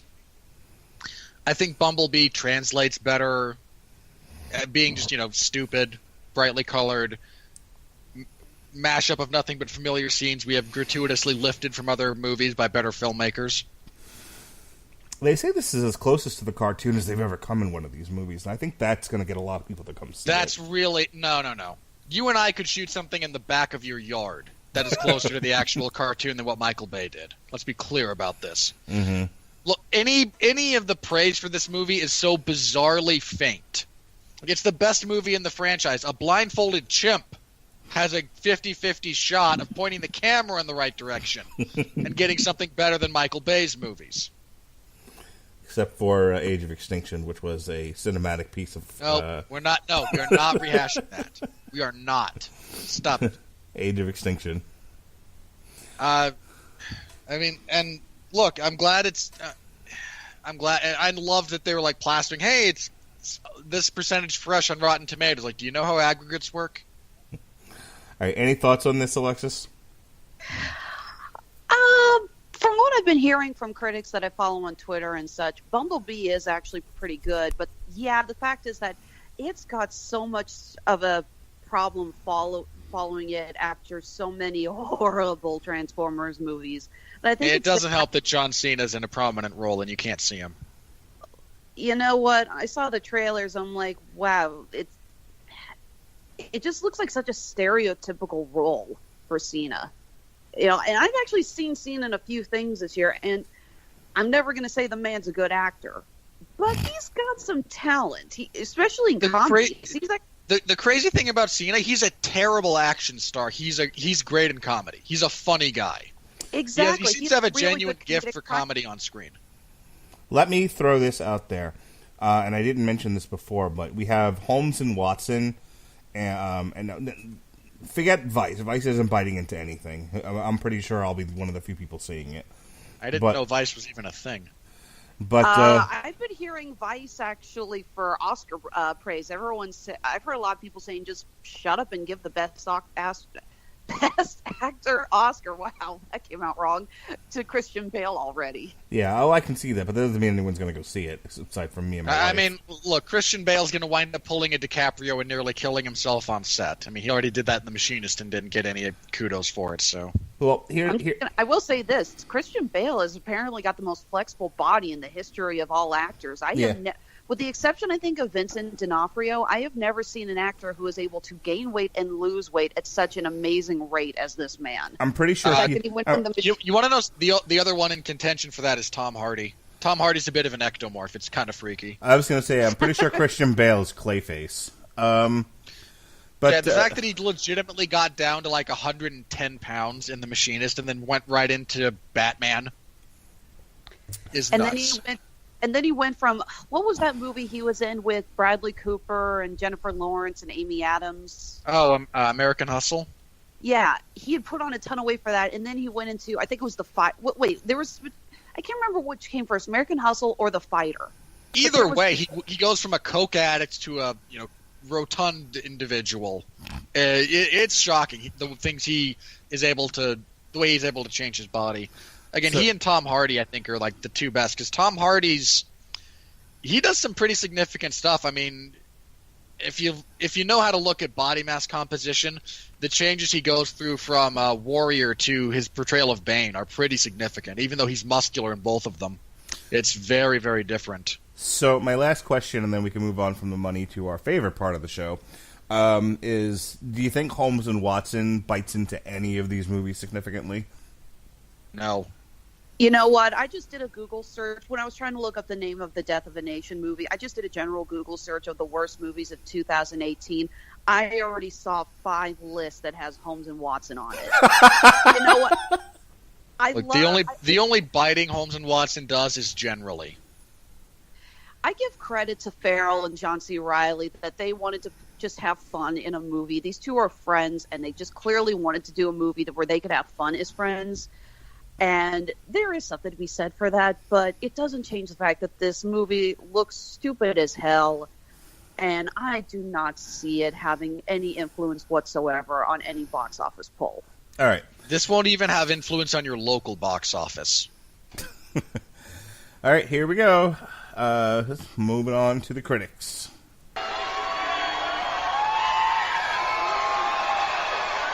Are you ready? No! I said, are you ready? No, God! No, God, please, no! No! No! No! All right, if you've made it this far and you were able to get through the choppiness that was the first half of this podcast, I really appreciate you. Thank you for staying with us. I hope you'll get as much enjoyment out of this next segment as I do doing it, as trying to give Robert Winfrey a stroke is one of my favorite things. So here we go. David Levisley of GQ Magazine. There are no answers because none are deemed necessary. I'm not sure how accurate that is. That's like the most pretentious sounding review I think I've ever heard. Yeah. I don't even know where to begin with that. Like, if that's what you came away thinking about from this movie, I don't know what to tell you, man. You went to see a movie about a guy who talks to fish and decided that, well, I really wanted questions answered coming out of it. I don't know. I can't help you. Di Golding of Dear Cast and Crew. Any excitement audience is expected from director James Wan, who has helped reinvigorate the horror genre with the Conjuring series, will wonder if perhaps his success is limited to bloodbaths and jump scares. Okay. You clearly have never actually seen a James Wan movie. You moron. I was going to say, that's not James Wan. That's Eli Roth. Yeah, like, it's limited to jump scares and bloodbaths. You saw that he directed the first Saw and just assumed what that movie was. You've never actually seen it. No one who has actually seen that movie can apply either of those taglines to it. It's not a bloodbath, and I don't think there's a single jump scare in the whole thing. Interesting side note, though. Do you guys realize that this is the year we have seen 2 prominent horror directors take jumps into completely different genres? We've seen James Wan with Aquaman and Eli Roth with The House with the Clock in its walls. I didn't see that one. I kind of wanted to see it, but I wound up missing it. I heard it was enjoyable, not groundbreaking, but just one of those kind of fun afternoon waster kind of films. Yeah, which is, I think, what was expected. Yeah, I'm glad to see that horror isn't pigeonholing directors as much anymore.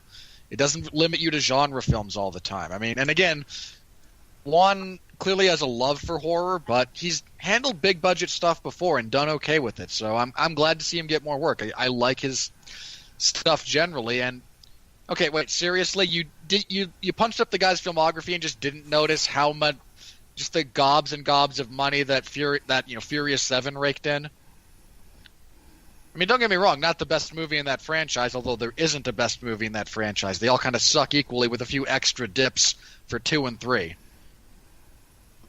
And you can debate which of those is worse all you want. Lord knows my family does. All right. This one's for you, Robert, especially for you. You ready?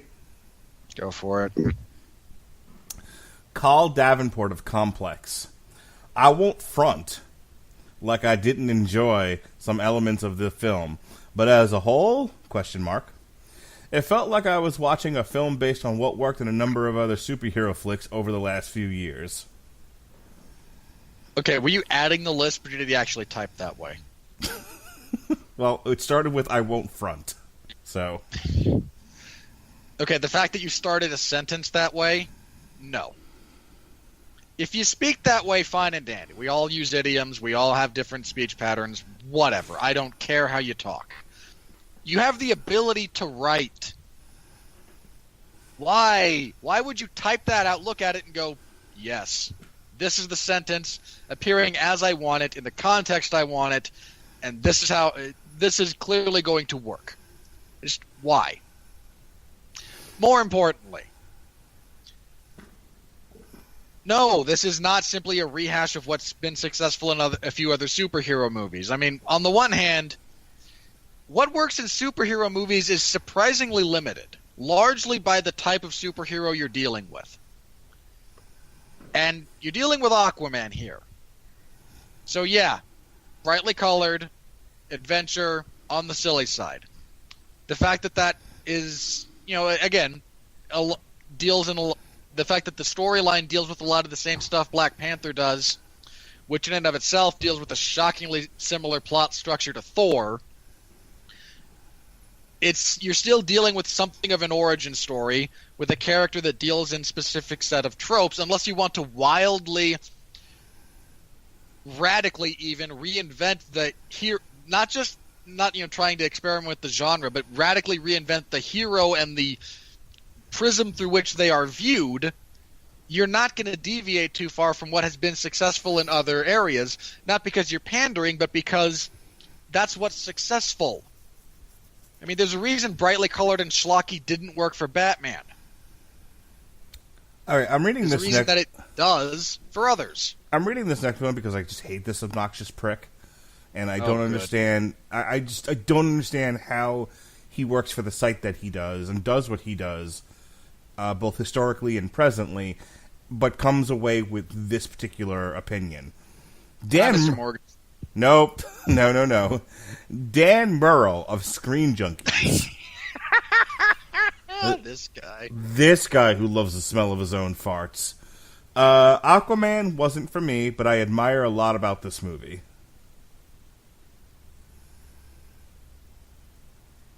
Really? That's it? That's actually kind of fair. I can't really. I'll respect the fairness of that statement, but I just... I mean, I don't it's a understand. little. It's lacking. I'd like to know. It's like a little bit more about what didn't you like. And what did you like. That would not be my hook. If I have to put like a sentence or two up to hook people in to read my review, that wouldn't be it at all. Yeah, that's the kind of thing you put on there, and you go, "Okay, good for you. Moving on." Right, but Yeah. that's the thing. It's like, yeah, this is a guy. I don't know if you know anything about Screen Junkies, but these are the honest trailer people. You know what I mean? These are the people who deal in big budget blockbusters. Yet they hired this guy who apparently only seems to like art house movies and thought Jurassic World was like the worst movie ever. In fairness, wait, which one? Jurassic World or Jurassic World: Fallen Kingdom? Jurassic World. He's not that wrong. It's not a good movie. Well, But again, but as far as the other, I'd say it's the second best Jurassic Park movie. Yeah, sure, because being better than The Lost World is that hard.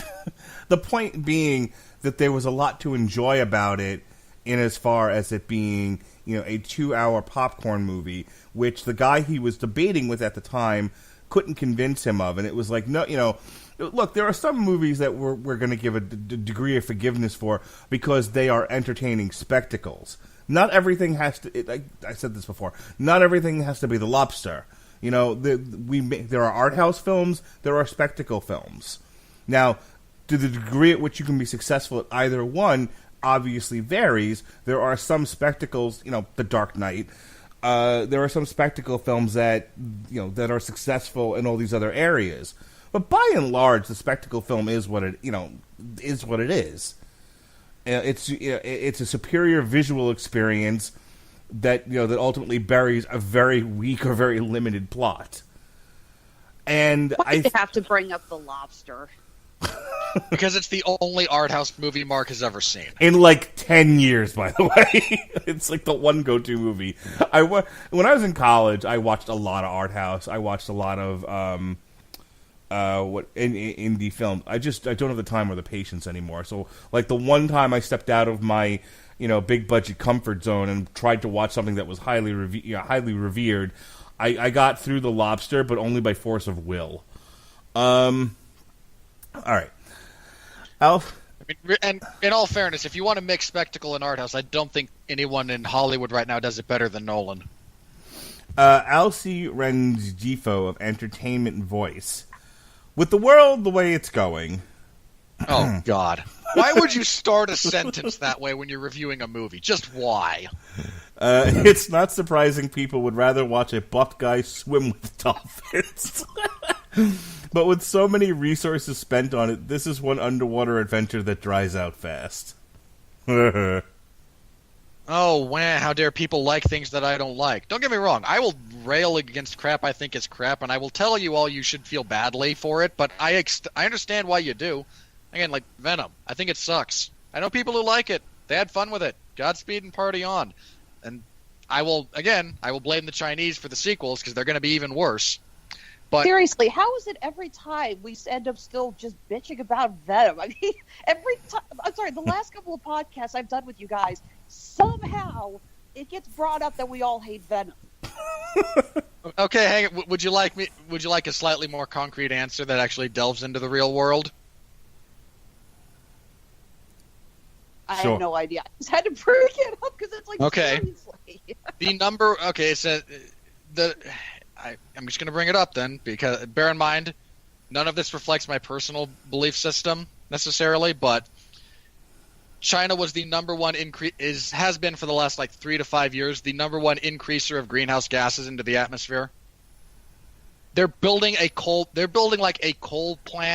power plant for every 5 people in the country. Them and India are doing more than every other industrialized nation, and a bunch of them when they were becoming industrialized. And now you know why Orm hates us. I don't care why the neo-Nazi Patrick Wilson hates us. Jamie I hate to say, we were talking earlier about his motivation. I'm just going to admit it. I'm an environmentalist, and I adore the ocean. I actually wanted to be a marine biologist when I was a kid before I realized I suck horribly at science. So we get that scene where he shows the little holograms of, the whales getting hunted and the trash getting dumped and the sea turtle with the 6 rings stuck around its neck, which I'm sorry is the ultimate cliche in the book. It really is.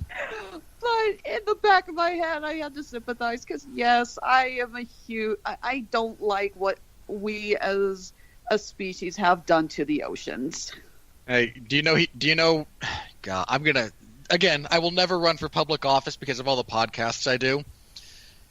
You know that West Africa is the primary reason there's a lot of plastic in the ocean, right?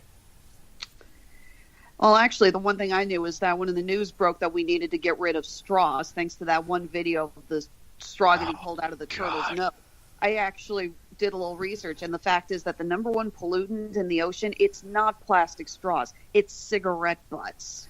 Yeah. Hang on a sec. The reason why we're doing away with straws is because this turtle had a straw up its nose. Did anyone find out the turtle was doing cocaine?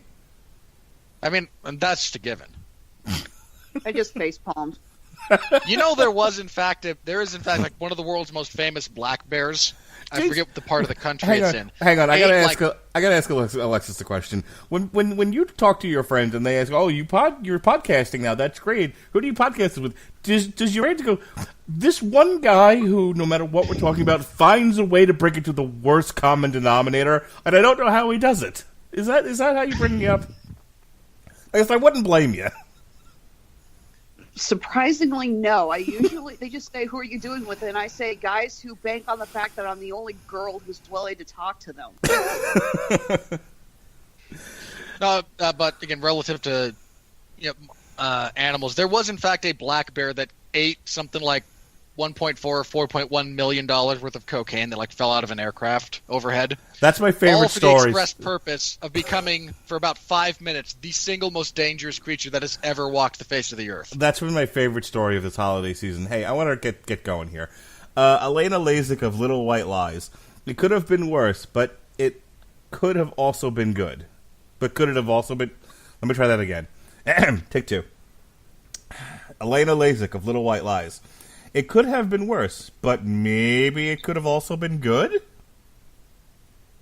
Wow. Is your name Wishy or Washy?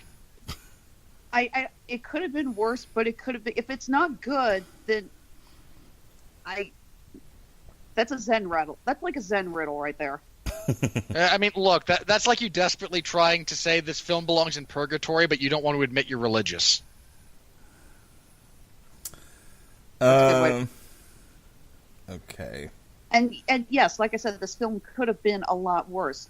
I'm going back to what I said before. If James Wan and his crew had said, we're going to take this 100% seriously, yeah, this film would have been a lot worse. I think, and bear in mind, I also think the slight flip side of that is true as well. If they'd gone even goofier, there's only so much stupidity we can handle in stuff like this. And they've managed to find that line and write it quite well. Hey, let's just be thankful that the octopus playing the drums didn't talk. Yeah. Know that, again, thank you, George Lucas. There's a scene where it did, right? Yeah. There's some early draft of the script where the octopus cracks wise. Devon Maloney of The Verge. Whatever the case, Aquaman falls into an uncomfortable try-hard dead zone that leaves it in better shape than, say, Batman v Superman or Suicide Squad, but just shy of the gleefully anarchic predecessor like Jupiter Ascending. You tried to make a positive comparison to Jupiter Ascending. You have no credibility. Go away. Took the word right out of my mouth. Seriously. It's it's better than Batman v Superman and Suicide Squad. Again, we've covered that, but I thought they were about to say, but not as good as Wonder Woman, which I've been okay, to each their own. But I found this was about on par with Wonder Woman, all things considered. They thought Jupiter Ascending was good. Jupiter Ascending is the reason the Wachowski brothers... I'm sorry, the Wachowski sisters. Yeah, I caught myself there. No longer. Look, I call them brothers because I'm a terrible person. Moving on. Rashid Irani of the Hindustan Times. I'm reading this one because I hate this fella. Hold on, before you get into that, in all seriousness, a lot of us suffered through Jupiter Ascending. You don't get to demean our suffering by saying it wasn't suffering. How dare you? Sadly, it's a crazy amalgam of subpar storytelling, non-stop action, and constant swirling camera work. Motion sickness ahoy! Ugh.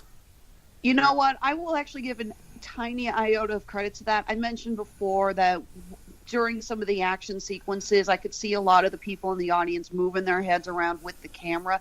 If you do suffer from motion sickness, that can be a little disorienting. I even leaned into my husband and I said, I'm kind of glad we didn't see this in 3D. I think we would have gotten lost on some of the visuals. Mm-hmm. So if you do suffer from easy onset motion sickness from this kind of a movie, you know what? Sure, I'll give a point to that. I'm fine with that. I don't deal in nautical puns. Yes, you do. Just not when they're this on the nose. Fair enough. Deal with puns on a regular basis. Not nautical ones. I'm racist against them. Matthew Lacona of San Diego Reader. Get back in the sea where you belong with the rest of your people. Those action sequences. This is what the Tron sequel should have looked and sounded like.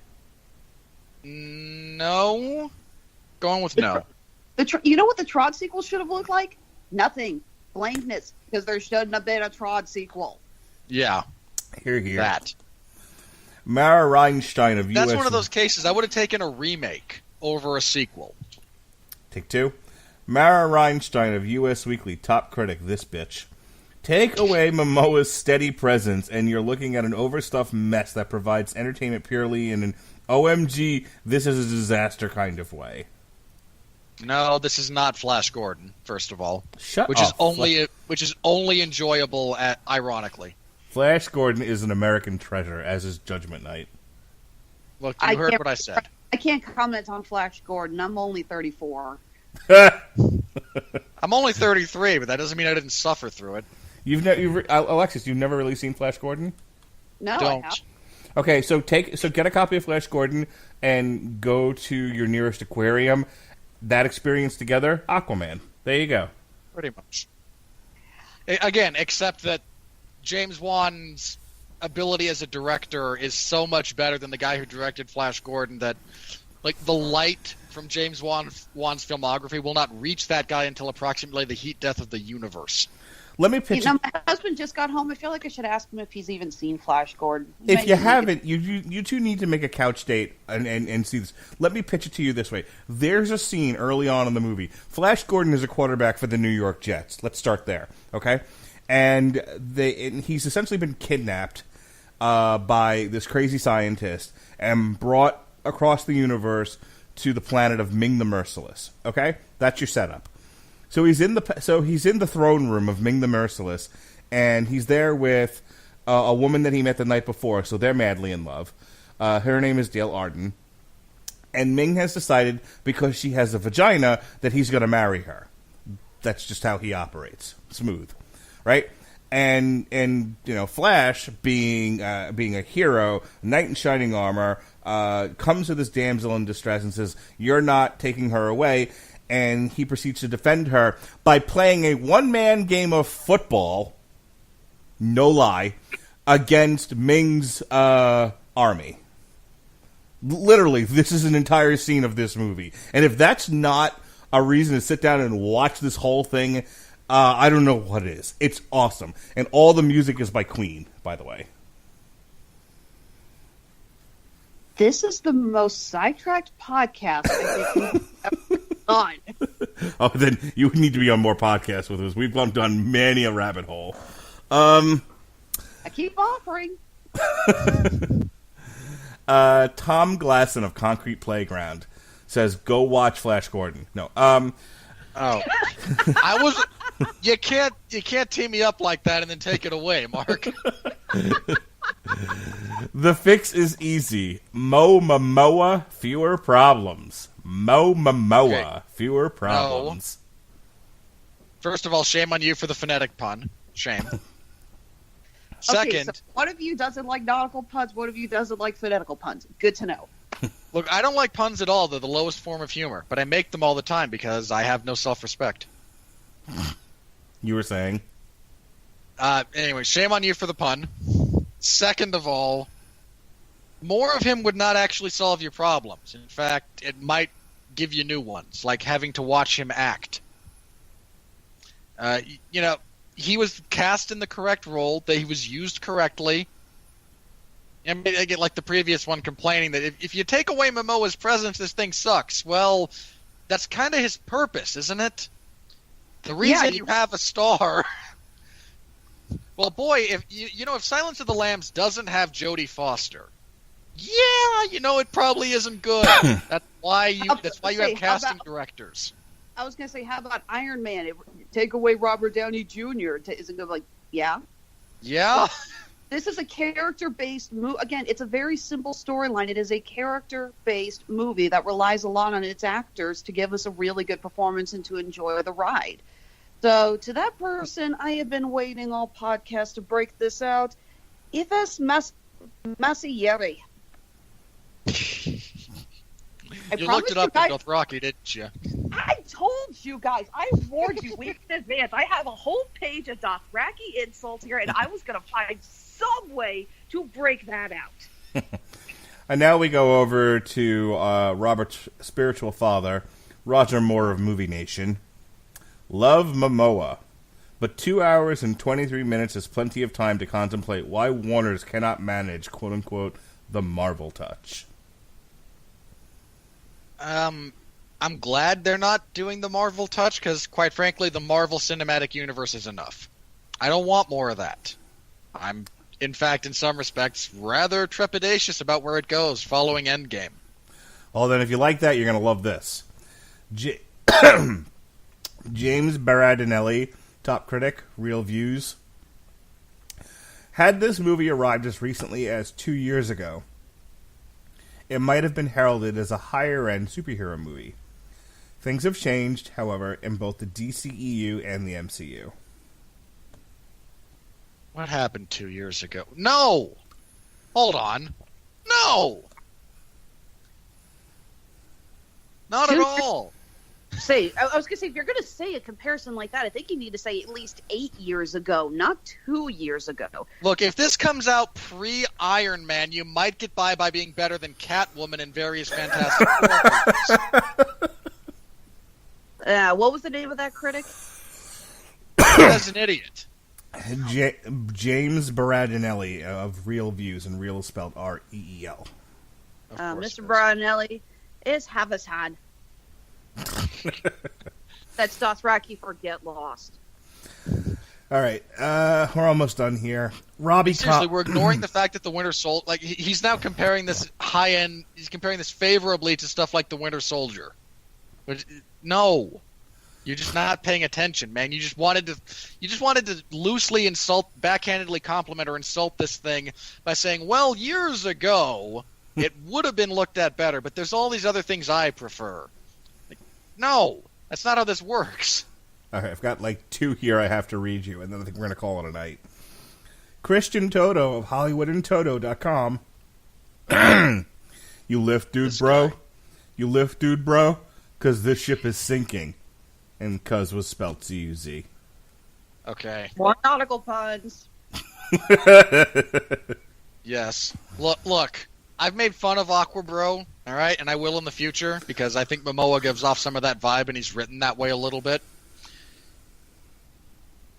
Nothing in this is that bad. Again, I will knock Momoa, but this is not that much. This is not a dude bro style of writing or even character. This is not. I mean, there's no scene when he and Orin are going to get together in the depths of Atlantis and lift metric tons by just screaming in each other's faces. It's all you, bro. It's all you. That doesn't happen. Yes, this is not pain and gain underwater. You've taken something with an ounce of truth in it and just blown it out of proportion for the sake of sensationalism. You know, I actually think you put it in a pretty well way there. That there are parts of this movie that could have been better, but there is nothing in this movie that is just god awful. And with that said, I bring you to Kyle Smith of National Review. Have you heard of National Review? It's a fairly well-regarded magazine. So you can buy it in most places where they sell such things. Okay, this person gets paid. He's not a top critic, but this person gets paid to write the thing what I am about to read to you. I want you to bear that in mind. Aquaman is such an eyeballed scald, and an eardrum shiv, it makes me long for the relative excellence of Justice League. Oh, no. For the record, the National Review rated Vice, Aquaman, and Avengers Infinity War among the most appalling films of 2018. Oh. Okay, look. There's a lot of things I enjoy about the National Review. Their film section is not at all one of them. What was the name hell, of the guy man? who wrote that? I'm sorry, what was the name of the guy who wrote that? Oh, I gotta go back. Kyle Smith. Yeah, he wrote the most appalling films of 2018. It was, again, when I was looking up the Death of a Nation film, this was one of the sites I pulled up, and I was like, who the hell thought Avengers Infinity War was one of the worst movies of the year? It's not even close to the worst movie of the year. Again, I've seen both Robin Hood and A Wrinkle in Time. No. A Wrinkle in Time is on this list. It should be. It's terrible. Well, I'd like to also point out Mortal Engines. Well, I actually haven't seen Mortal Engines, so I can't comment, but I'm just, again, you're about 10 years too late to the to the trend, man. The trend has peaked and gone away, and now you are the dad showing up in the 80s with bell-bottoms on. Congratulations. Actually, we're going to end it with this one and then call it a night. Randall King of Winnipeg Free Press. All in all... Winnipeg. It's all been downhill since Chris Jericho left for that entire city. All in all, it amounts to the most campy DC outing since Joel Schumacher helmed a couple of Batman movies in the 90s. That's not a recommendation. Okay, hang on. I have to see if I agree with this qualification, because if we're talking just levels of camp, and we're excluding the Schumacher movies, because see, that's his qualification. Since then, this is the campiest. Okay, we have the Nolan trilogy. Not campy at all. Anti-camp, thankfully, because Batman had more than enough of that. Nope, we have Superman Returns, which is much campier than this. Intentionally, maybe, but nope, you have Superman Returns. Didn't Steel, which is not camp. Didn't Catwoman follow Batman and Robin? Yes. Probably. Okay, ding. Fantastic. Catwoman, yeah. Okay. Yeah, Batman and Robin came out in the late 90s. Catwoman came out in the early 2000s. Okay, Catwoman. Here's another one for you. Fantastic Four, Rise of the Silver Surfer. Those are Marvel, not DC. Yeah, well, good point. I guess he qualified it with DC, but He did. Otherwise, I have several Marvel entries I was going to throw at him, but because otherwise, no. Like, there's at least 3 others, but now Catwoman, which is one of the worst superhero movies ever, one of the worst movies ever, just god awful from start to finish. Or one of the greatest superhero parodies, as I like to say. Mark, no one in that movie is smart enough to parody anything. Parody involves intention. Just sucking doesn't mean you made a parody. Alexis, have you seen Catwoman? I have seen multiple reviews of that movie from Nostalgia Critic and Film Den. I refuse to actually sit down and watch that, like, without commentary. Okay, well, you should absolutely go watch Flash Gordon. God's sake. So no, again, there's at least 2, if not more, depending on how you want to qualify Superman's appearances at the end of Justice League, because he gets a little bit on the Superman camp wagon there, which again I think is intentional at that point. But no, again, in order to make that statement, you have to have not seen Catwoman, and while I don't blame you for not seeing Catwoman, it makes your statement inaccurate. So no, sir, you are wrong. Alexis, if you watch Flash Gordon sometime in the near future, I will bring you back on this network just to talk about it. That's how much I'm in love with that movie. Well, I guess guess unhealthy. he just got home. I'll ask him if he wants to rent it. Fantastic. All right, speaking of fantastic, next week, January 1st, not even a day is going to go by. January 1st, New Year's Day, baby. All is quiet on a New Year's Day except for the Rattledge and Broadcasting Network. We're going to review Bumblebee. Ugh. We'll also be doing the source material, the Bumblebee comic prequel. And January 2nd, the Metal Hammer of Doom is back from its week hiatus. We'll be doing our year-end special. As for the rest of January, we've got... From the 8th to the 10th, it's all Judgment Night all week long. We've got a TV Party Tonight Extra. A few of us are going to get together and do a commentary track over the Judgment Night movie, which if you haven't seen that one, you should. The Metal Hammer of Doom kicks off 2019 with a review of the Judgment Night soundtrack, one of the best ever. And then Sean and I will be doing an on-trial for said movie. We finally get back to our regular reviews and stuff the week of the 14th. We'll be looking at the new Teen Titans from Marv Wolfman on source material on January 14th. We'll be reviewing the DC Universe Greg Berlanski TV show Titans on January 15th. I don't know how you've sat through that thing, Mark. I genuinely don't. Oh, I missed. Sorry, January. Do you have enough people to talk about the Titans TV show? I don't know. You're more than welcome, but you also are committed to January 3rd.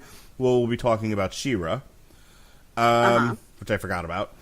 January 16th, we kick off the new album reviews for the Metal Hammer of Doom with Soilwork. On the 21st, we'll be doing Jesse's participation in something that he's doing with, I think, the Unspoken Decade. We'll be looking at the redemption of Speedball. So check that out. Damn You Hollywood makes its only January show on January 22nd with Glass from M. Night Shyamalan Ding Dong. The Metal Hammer of Doom reviews Papa Roach. And Pat Mullen. Why? Why would you put Robert Cooper through that? He hasn't made a show in who knows how long. Never mind what I put Robert Cooper through. But speaking... But Pat Mullen and I will be getting together for Season 4 of Fuller House on January 24th. And lastly, in the month of January, it's Runaways all week long. Actually, just 2 shows. We'll be looking at the second volume of the complete Runaways series. We'll be looking at Hulu Presents Runaways Season 2. The Metal Hammer of Doom is a pale horse named Death. And finally, January 31st, before it's all said and done, Andrew Graham and his lovely wife, see, you're not the only girl, will be coming on TV Party tonight to discuss The Crown Season 2. All right. Do your thing, Miss Alexis. You know, I love it when you say my name like that.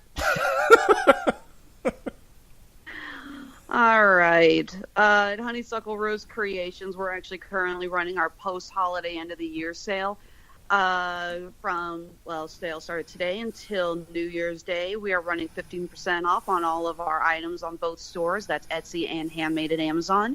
Furthermore, because our online charity raffle bombed horribly, I blame myself for not advertising it well enough, we're going to be doing a special that every order placed during this sale, we will be donating $5 to Children's Mercy Hospital here in Kansas City. All right. Do your thing there, sir. All right. Well, I hosted the 411 Ground and Pound radio show on Sunday, which was an interesting episode because we recorded that about 1 hour after the news broke that UFC 232 was going to be moving on 6 days' notice, give or take, from Las Vegas to Los Angeles. So Jeff and I got to react to that in basically real time, which spawned another one of our famous discussions about drug testing policy and how that goes. If you've listened to one of us, we got to stop rehashing that because it winds up being the same thing every time, basically. And it's just one of those things I need to curtail more in the future.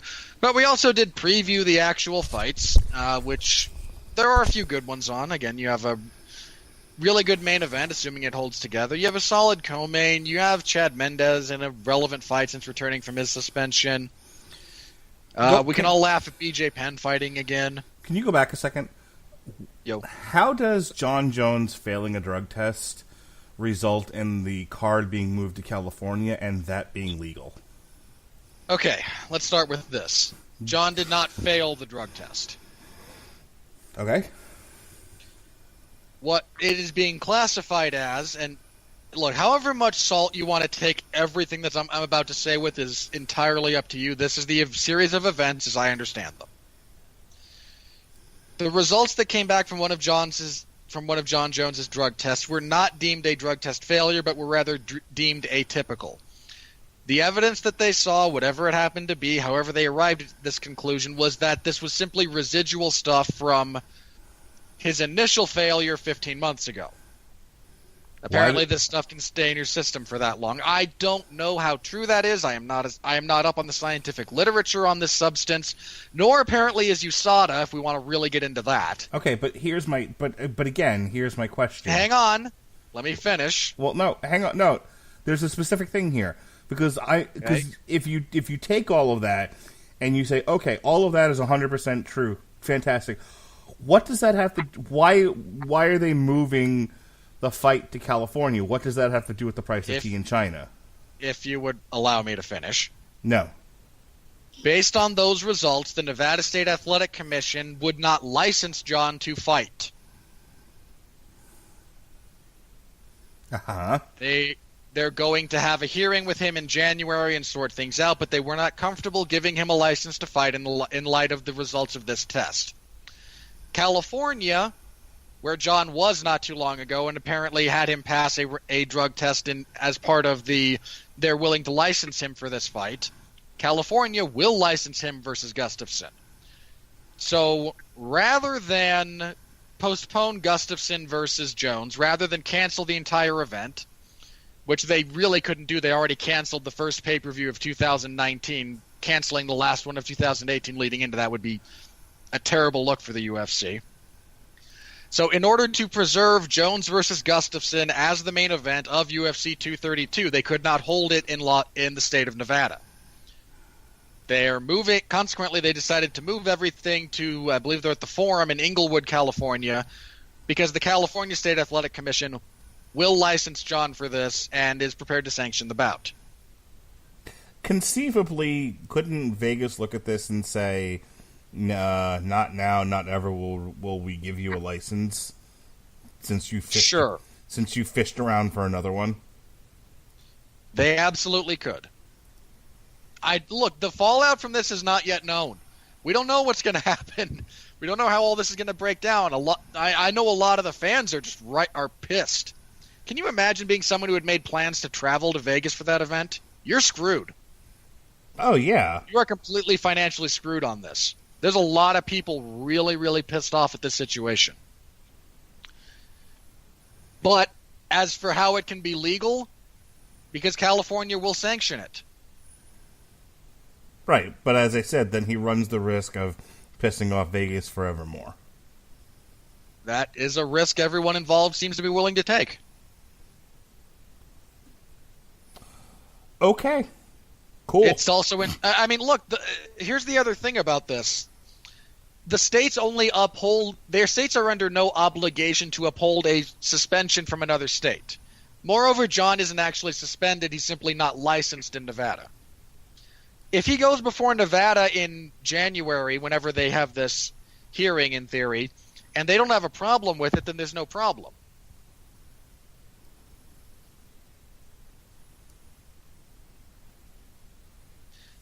Again, the whole thing's a mess, but we talked about it, we talked about the fights, and this Saturday I will have coverage of UFC 232 in the MMA Zone of 411 Mania, so... We've also had a major injury related to UFC 232. Herb Dean is injured and will not be reffing the main event. Instead, we get the human incarnation of Yosemite Sam, Mike Beltran, who in all seriousness has a glorious mustache. Have you ever seen it, Alexis? I'm just sitting over here twiddling my thumbs, waiting for you two to finish this. I have no part of this conversation. Please, while he finishes, Google Mike Beltran. I'm on it. Down to his waist. Not a joke. So anyway, I will have coverage of that. And then this Sunday, Jeff and I will review all the events and all the fallout and any news that comes out between now and then. We will be off, I believe, at least the next week.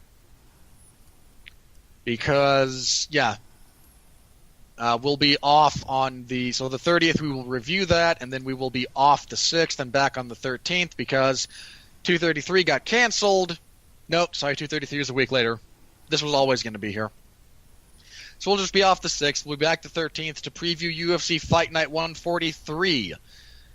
Say goodbye to the flyweights. Which is basically what that main event's all about. So we'll preview that event for that one. It's there's a few decent fights on that event. I mean, you got to kind of dig to find them, and the bout order hasn't been finalized yet. But I mean, the main event should be if nothing else, it's somewhat historic. I believe this will be the first time the UFC just kills a division while there's actually a champion. So, and yeah, I don't give Henry Cejudo a lot of chance to beat TJ. Did you find the picture? So you can look forward to all of that. Did you find the picture? Yeah, I found it. Really? No uproarious laughter, huh? Just looking at him going, uh-huh, all right. I see cosplay photos on a regular basis. I'm used to seeing shit like this. Okay, never mind then. I mean, if you want to look up something funny, look up the annual beard competition. Oh, that I actually do look up on a regular basis. Those are awesome. Yeah. They do some crazy stuff. And then again, Mark already mentioned January 1st, we will be reviewing Bumblebee. I'm debating just taking a notepad with me into the theater and just putting down a hash mark every time I see a scene that's been straight up copied from one of 3 other movies. And I'll limit myself on the movies I choose. Is one of them Iron Giant? One of them is Iron Giant, one of them is E.T., and the third one is... Oh, I saw it and I can't remember it. I'll look it up. I had it down, but... Is it Marley and Me? No. I can't...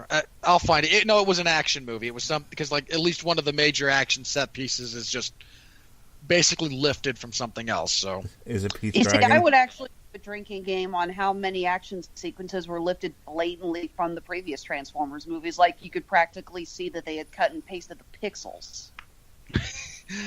Okay, here's where they killed Optimus Prime in Revenge of the Fallen, and here we've clearly just copy and pasted Bumblebee and these two into it. I think you should. I think that'd be a fun experiment to do. And with that said, I want to thank Alexis Hana for joining us again. Apologize for the sound quality early on. I think we got through it. Hopefully we got through it. We don't seem to have had nearly as many once we got into the actual reviewing of the film. So the worst possible thing is you may not have heard Robert Winfrey do a terrible plot synopsis. You know, no loss. It's what the people come for, or what they stay away because of. I'm not sure which. Yeah, a little from column A, a little from column B. All right, for more of Alexis, like I said, tune in. She'll be doing a TV party with me for She-Ra. Until then, thank you everyone for joining us here. For Alexis, for Rob, be well, be safe, and behave. And Dr.